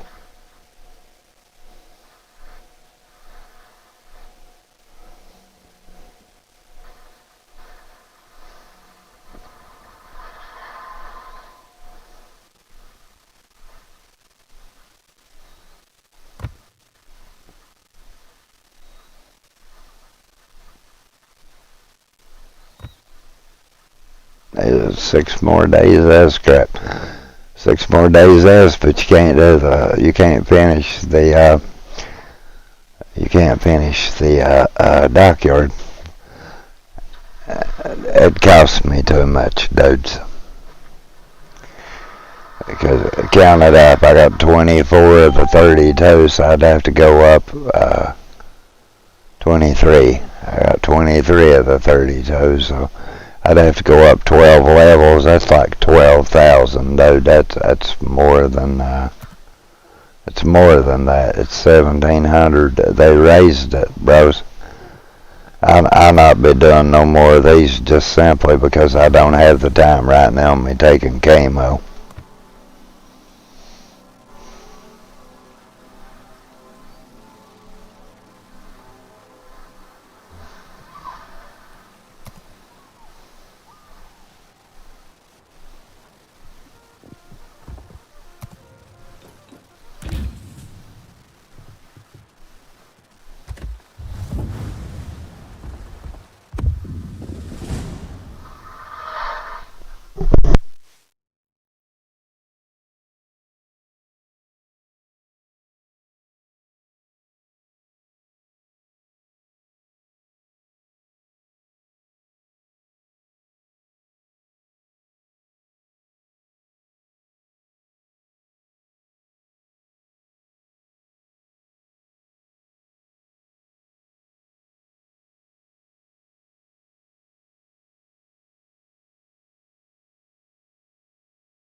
Washington, AP, with time slipping to bolster Ukraine's defenses. Senate negotiators struggled Wednesday to finalize a bipartisan deal that would pair policy changes at the U.S. southern border with wartime aid for Kyiv as their carefully negotiated compromise ran into strong resistance from House Republicans and Donald Trump.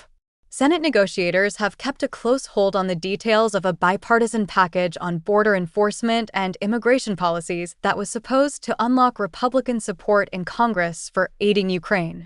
But conservatives view the tens of billions of dollars in proposed support with growing skepticism, unmoved by arguments about the larger stakes for global security. NATO Secretary General Jens Stoltenberg was making the case for the aid on Capitol Hill Wednesday, including at the Heritage Foundation, a power center for Trump's allies in Washington. President Joe Biden, who is pushing for a deal alongside Republican and Democratic leaders in the Senate, faces a daunting task in convincing Republicans to defy Trump's wishes and embrace the deal, especially in the midst of an election year. Republican leaders, including House Speaker Mike Johnson, had looked to February as a potential deadline to approve another tranche of military aid for Ukraine. But the $110 billion national security package that congressional leaders say is essential to buttressing American allies around the globe, including Ukraine, Israel, and Taiwan, has been swept up in the fight over border policies. Meanwhile, Ukrainian troops are running short of weapons, including air defenses and artillery to defend against Russia's ongoing attack. The Pentagon reported last week it is out of money for Ukraine. Senate Majority Leader Chuck Schumer warned in a morning floor speech that the survival of Ukraine is on the line. The only way we'll rise to the occasion is if both sides are serious about finding a bipartisan compromise, he said, adding, "We have not concluded negotiations, so we will keep going to get this done." Even if the Senate is able to finish the deal and pass it, resistance is strong in the House, where Trump, the likely Republican presidential nominee, holds significant sway over lawmakers. His opposition has left Republican leaders increasingly questioning whether the border legislation should be jettisoned from the package in a last-ditch effort to get the Ukraine funding through Congress. It's time for us to move something, hopefully including a border agreement, but we need to get help to Israel and to Ukraine quickly, said Senate Republican leader Mitch McConnell. Johnson discussed the idea of splitting up parts of the national security package in a Tuesday meeting with the speakers of the parliaments of Latvia, Estonia, and Lithuania, but did not commit to any course of action. According to a person familiar with the meeting who spoke anonymously about the private discussion, the speaker has long been skeptical of sending economic assistance to Kyiv, though he has also said he wants to halt Russian President Vladimir Putin's advance in Europe.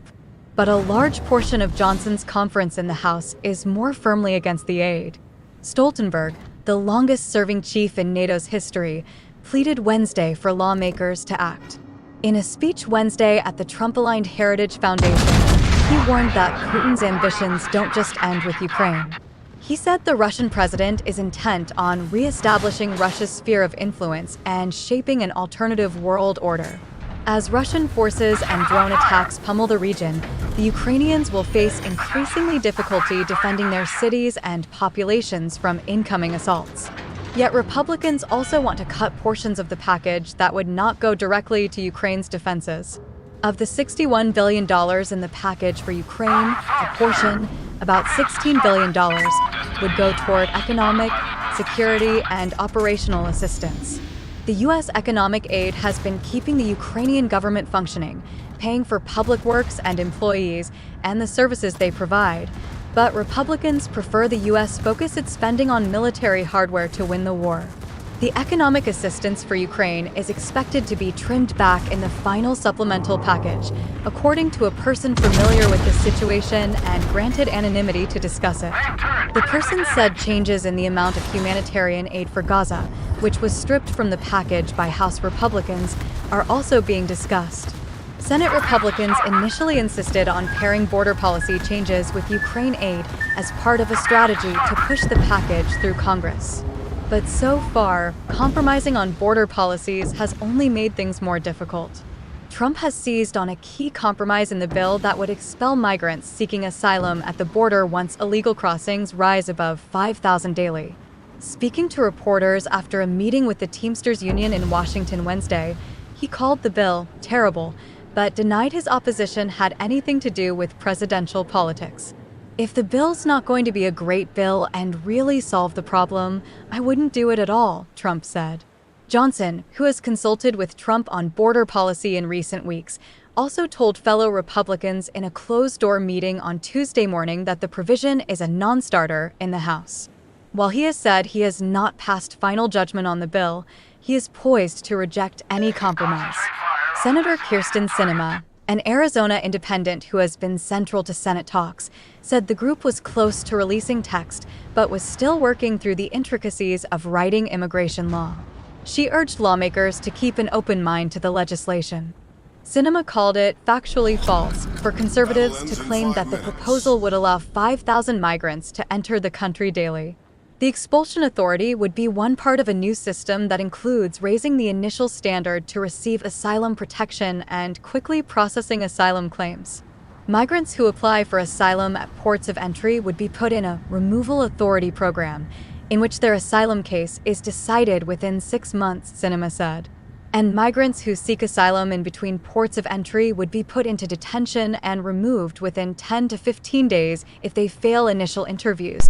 That sounds good.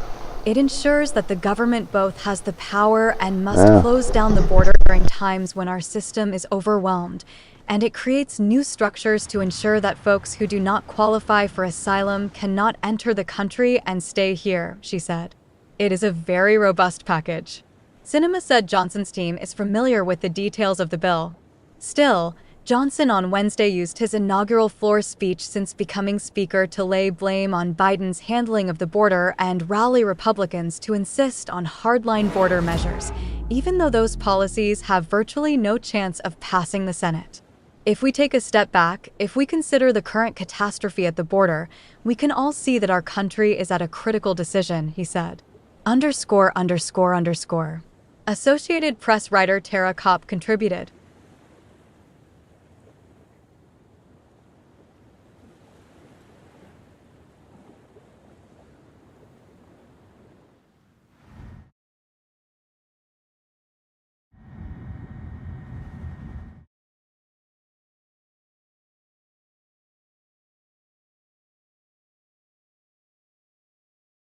They're nutritious, delicious, and versatile. Reviewed by dietitian Annie Nguyen, M.A., R.D. Ever heard the saying, "You're what you eat"?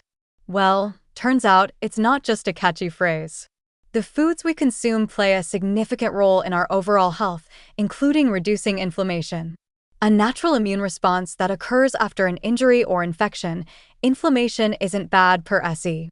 But when it becomes prolonged or excessive, it can contribute to a variety of health issues including heart disease, diabetes, and autoimmune disorders like Crohn's disease. One powerful way to combat inflammation is by eating foods that are rich in protective compounds like antioxidants and omega-3 fatty acids. While fresh fruits and vegetables may be more obvious sources, there are plenty of pantry items that are as well. Here are 8 anti-inflammatory pantry foods you should keep on hand. 1. Extra virgin olive oil. Let's dive into the liquid gold of the kitchen, extra virgin olive oil. A staple in many homes, this oil is rich in monounsaturated fats and antioxidants like polyphenol.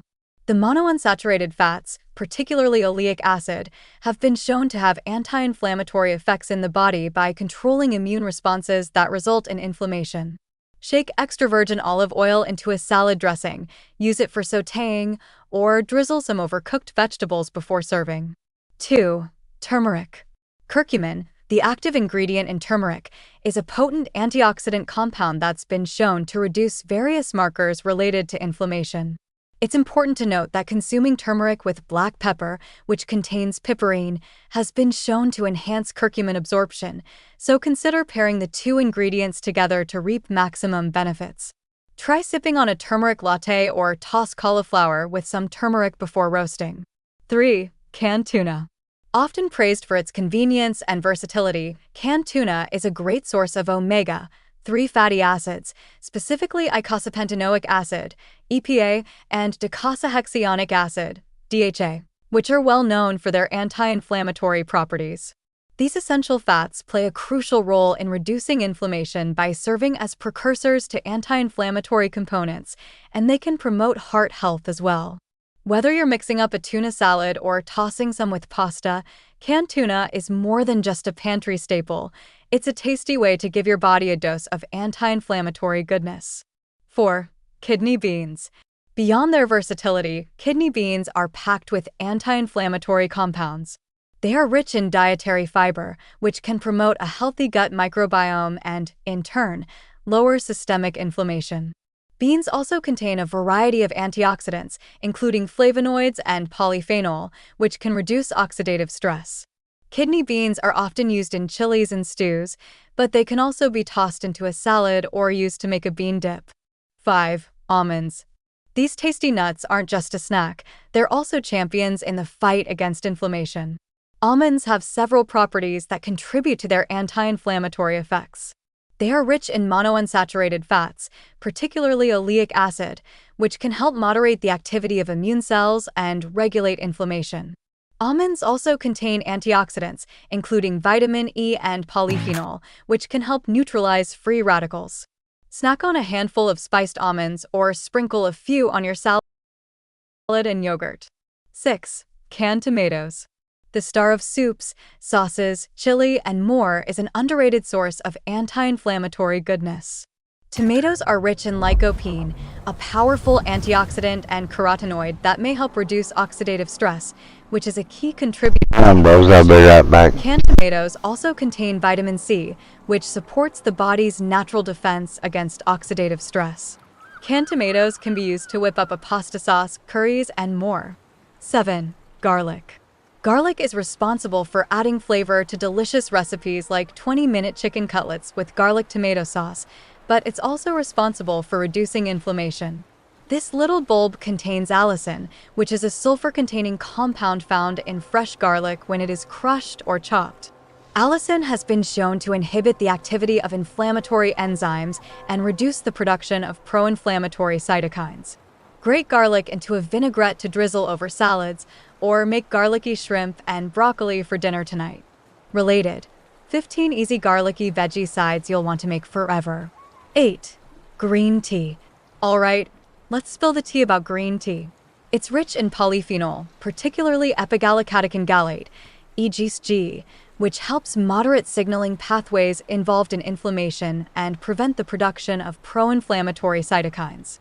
To reap the benefits of these anti-inflammatory properties, try starting your day with a warm cup of green tea instead of coffee, or add green tea to a smoothie. Related: the 6 best anti-inflammatory teas. Maintaining an anti-inflammatory pantry is a proactive step toward nurturing a foundation for sustained health, vitality, and wellness.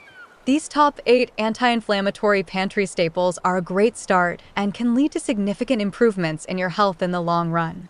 Read the original article on eating well.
Sorry about that, bros. A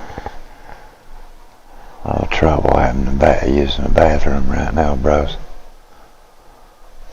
Raleigh, North Carolina, WNCN.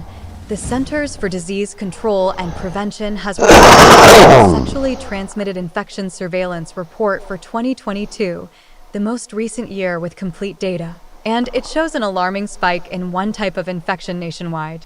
Although the rate for chlamydia has remained relatively unchanged, and the rate for gonorrhea has decreased overall in the U.S. since 2021, the rates for syphilis and congenital syphilis have jumped up significantly, leading the CDC to note that the syphilis epidemic is worsening. In 2021, a total of 173,858 syphilis cases were reported. That increased to 203,500 reported cases in 2022, an increase of 17%. Can you get measles as an adult? What to know amid uptick in cases? Syphilis, a bacterial infection, Yes, you can get often measles first as shows an up adult. as sores. If left untreated, it can Shingles. progress to cause rashes, fever, weight loss, What it ends up fatigue, being. and other symptoms. In some cases, it can cause severe neurological issues. Syphilis can be latent in your system for years, but once identified, it is curable by antibiotics. Even more alarming than the spread of syphilis are the recent rates of congenital syphilis, which occurs when an infected mother passes it to her baby during pregnancy. That rate skyrocketed 30.6% from 2021 to 2022. Some babies with early congenital syphilis are born without obvious symptoms, while others who have later stages of syphilis can have severe birth defects. The states with the biggest syphilis problem were: when it comes to congenital syphilis, the type passed on to babies while in the womb, the states with the biggest problem are: fewer people were diagnosed with gonorrhea nationwide in 2022. The number of cases dropped by about 9% from 2021 to 2022. However, cases are still about 11% higher than they were 5 years prior. Gonorrhea was most common in Mississippi, South Dakota, Louisiana, Alaska, and Georgia, according to the CDC. What is disease X? The hypothetical virus world leaders are preparing for. Meanwhile, cases of chlamydia have remained pretty steady. The states where it was most common were also largely in the South: Louisiana, Mississippi, Alaska, South Carolina, and Georgia. West Virginia is actually on the below-average end for chlamydia, gonorrhea, and syphilis cases. The Mountain State was 47th in chlamydia cases, 45th in gonorrhea cases, and 30th for primary and secondary syphilis, all below the U.S. total. For congenital syphilis, the rate is still below the U.S. total, but only by a little, seeing a rate of 75.6 per 100,000 live births. The CDC urges prevention and testing to help stop the spread of STIs. Chlamydia, gonorrhea, and syphilis are all curable if caught early and given the right treatment. Copyright 2022 Nexstar Media Incorporated. All rights reserved. This material may not be published, broadcast, rewritten, or redistributed. For the latest news, weather, sports, and streaming video, head to WWK13 News.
destroyed an enemy cruiser.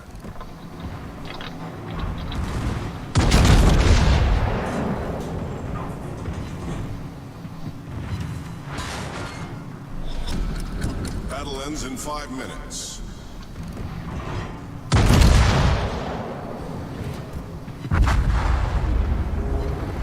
Damn. Damn. Damn. That sucks.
Damn, lost another one.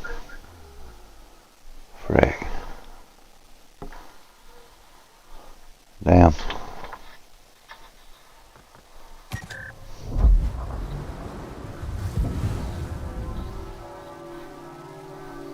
Hang on, bros. I gotta go take some more medicine.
All right, bros.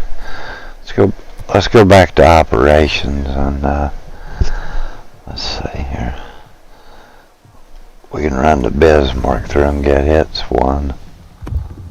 I need to build up some more cash, you know, I guess.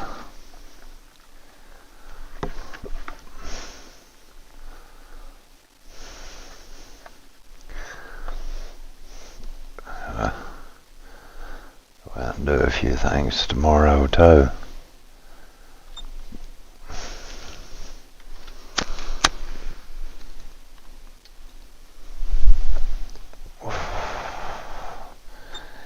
Try to anyway.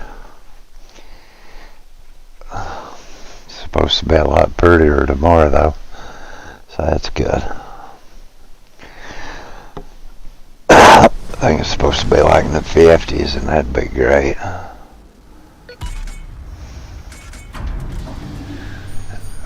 We're not going to slow down this time. We're going to go in and try to get all we can here.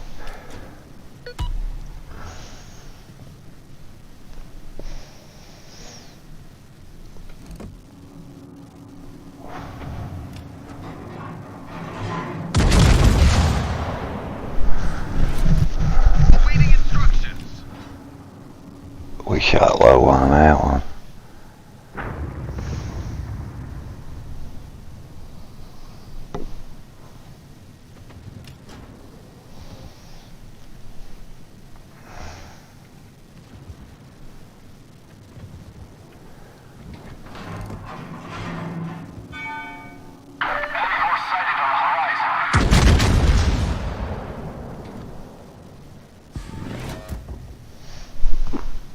Confirmed penetration.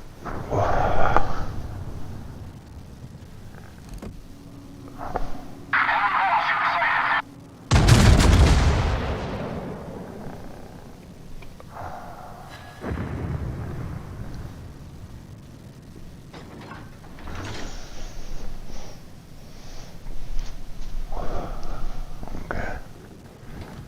Well, I got coming up here in Nuremberg, yeah.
Enemy cruiser sunk.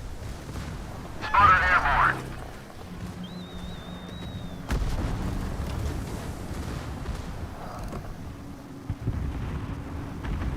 The ship is on fire.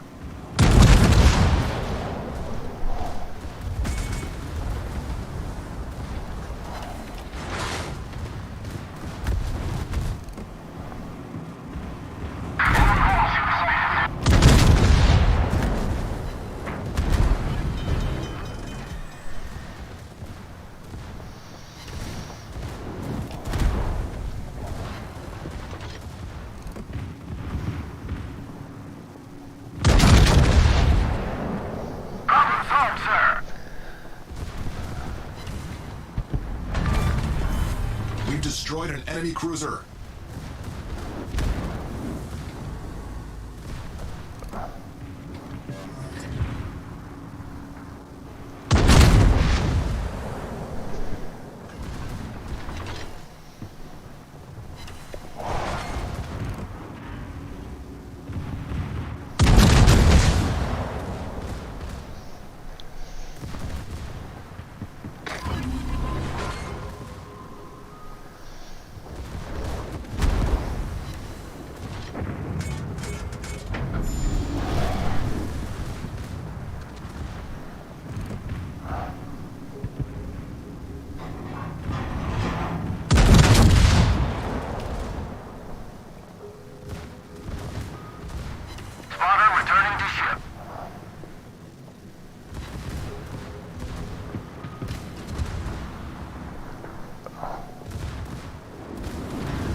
Bullseye.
Reconnaissance reporting. Enemy reinforcement approaching.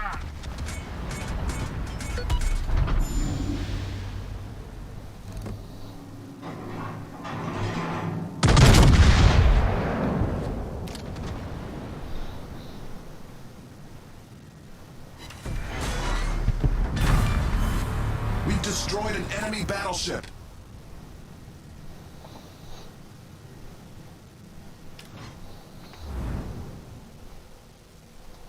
Autopilot mode enabled.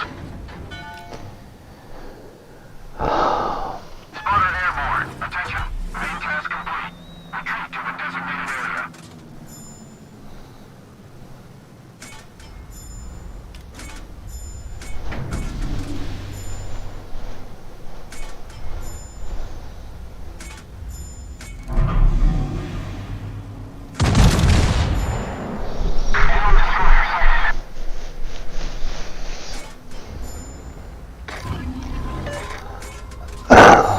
Enemy heavily damaged.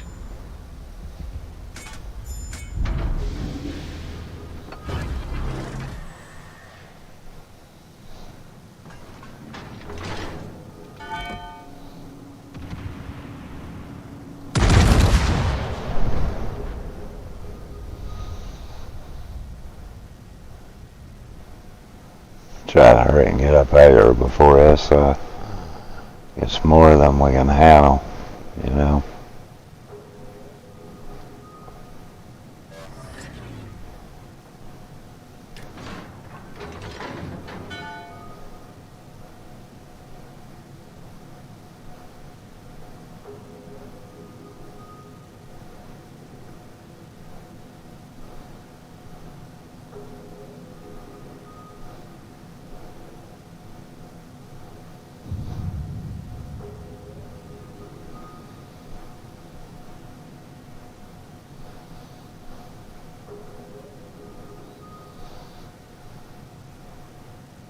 Spotter returning to ship.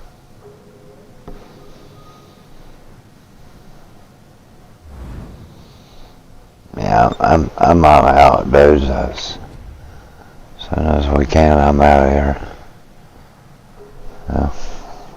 Figure it'd be for my better interest to third of the ship, a little under 3/4. So Reconnaissance reporting. The second enemy reinforcement party is approaching.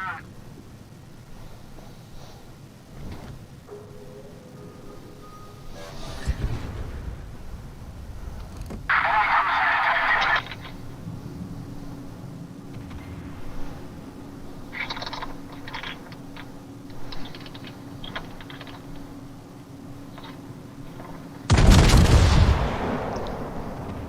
see what Miss Manuelo sent me here.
Love you.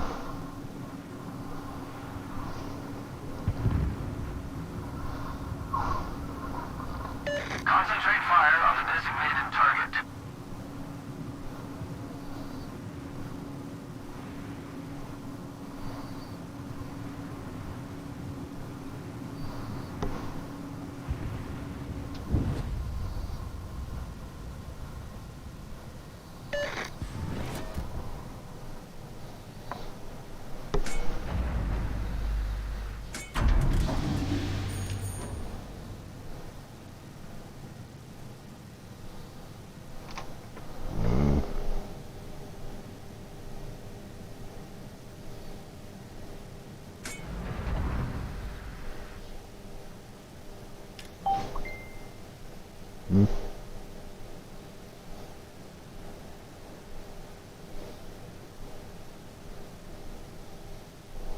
Reconnaissance reporting.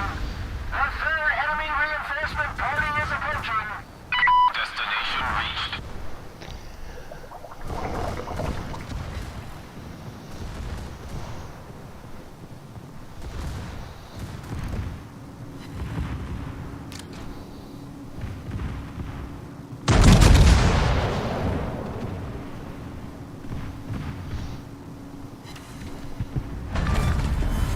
Enemy cruiser destroyed.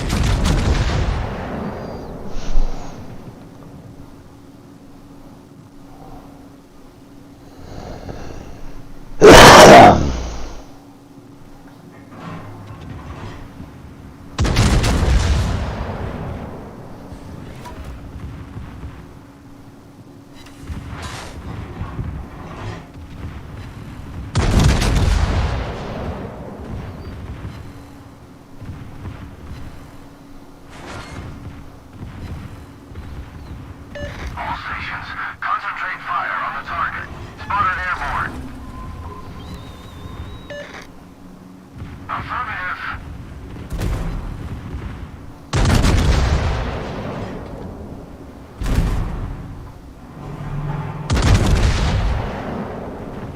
The ship is on fire.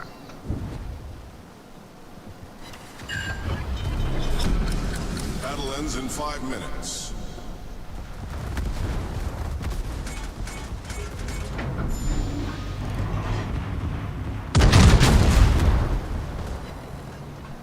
Problem solved, sir.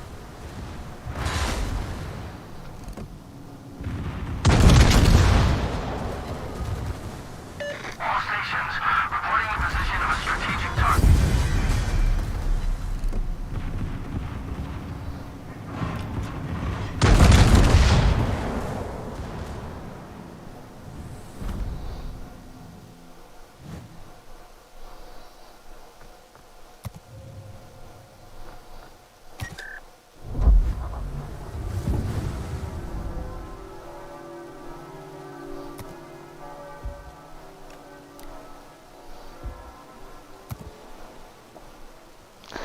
Alrighty then.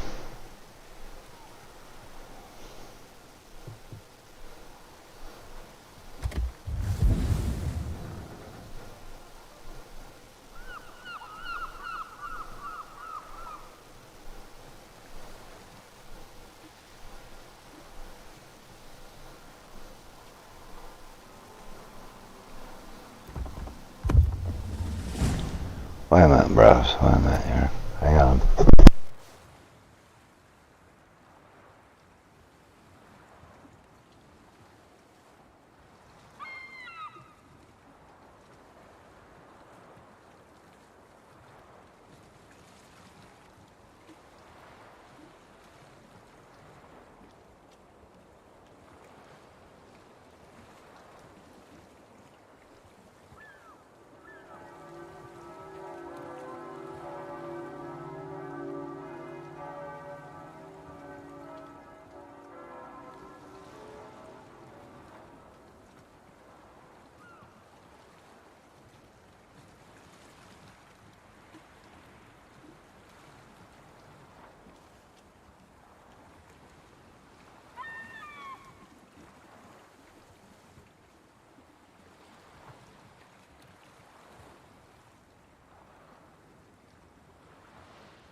Provide anti-aircraft fire support.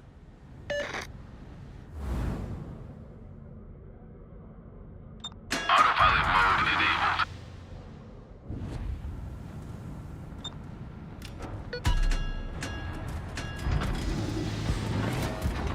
Awaiting instructions.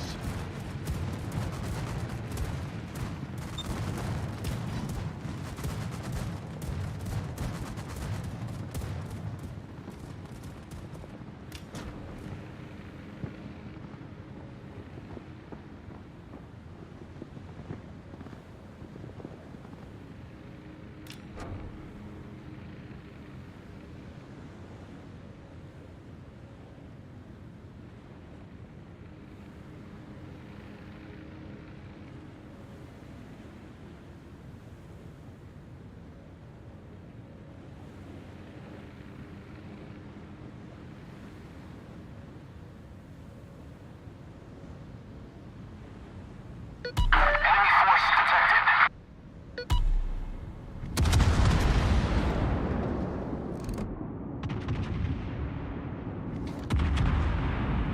Enemy destroyer.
Spotter, destroy.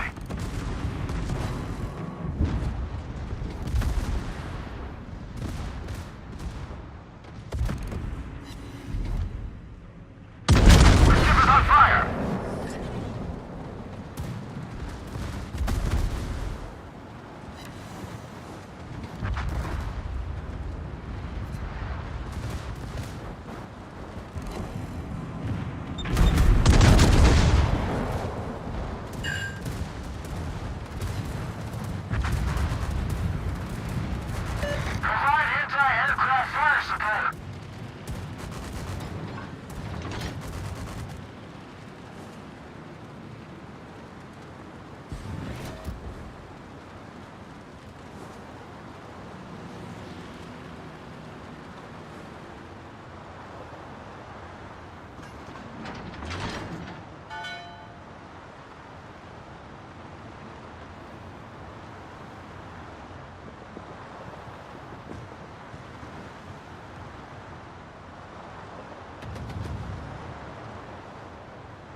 destroy.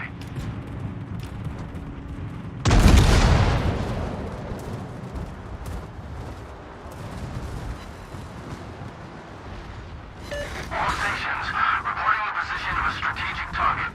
Torpedoes, dead ahead.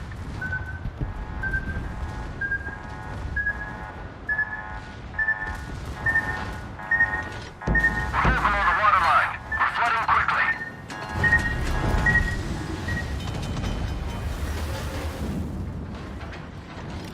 Problem solved, sir. Good show.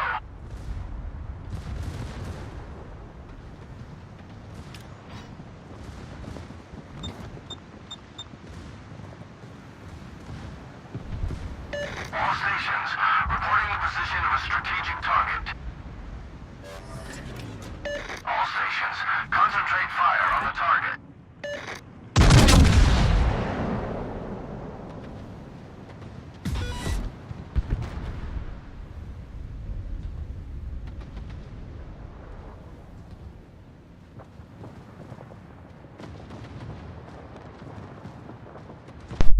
Back's starting to hurt really bad, bros. I'm definitely gonna have to quit. We'll stream again tomorrow. Maybe in the morning when I first wake up.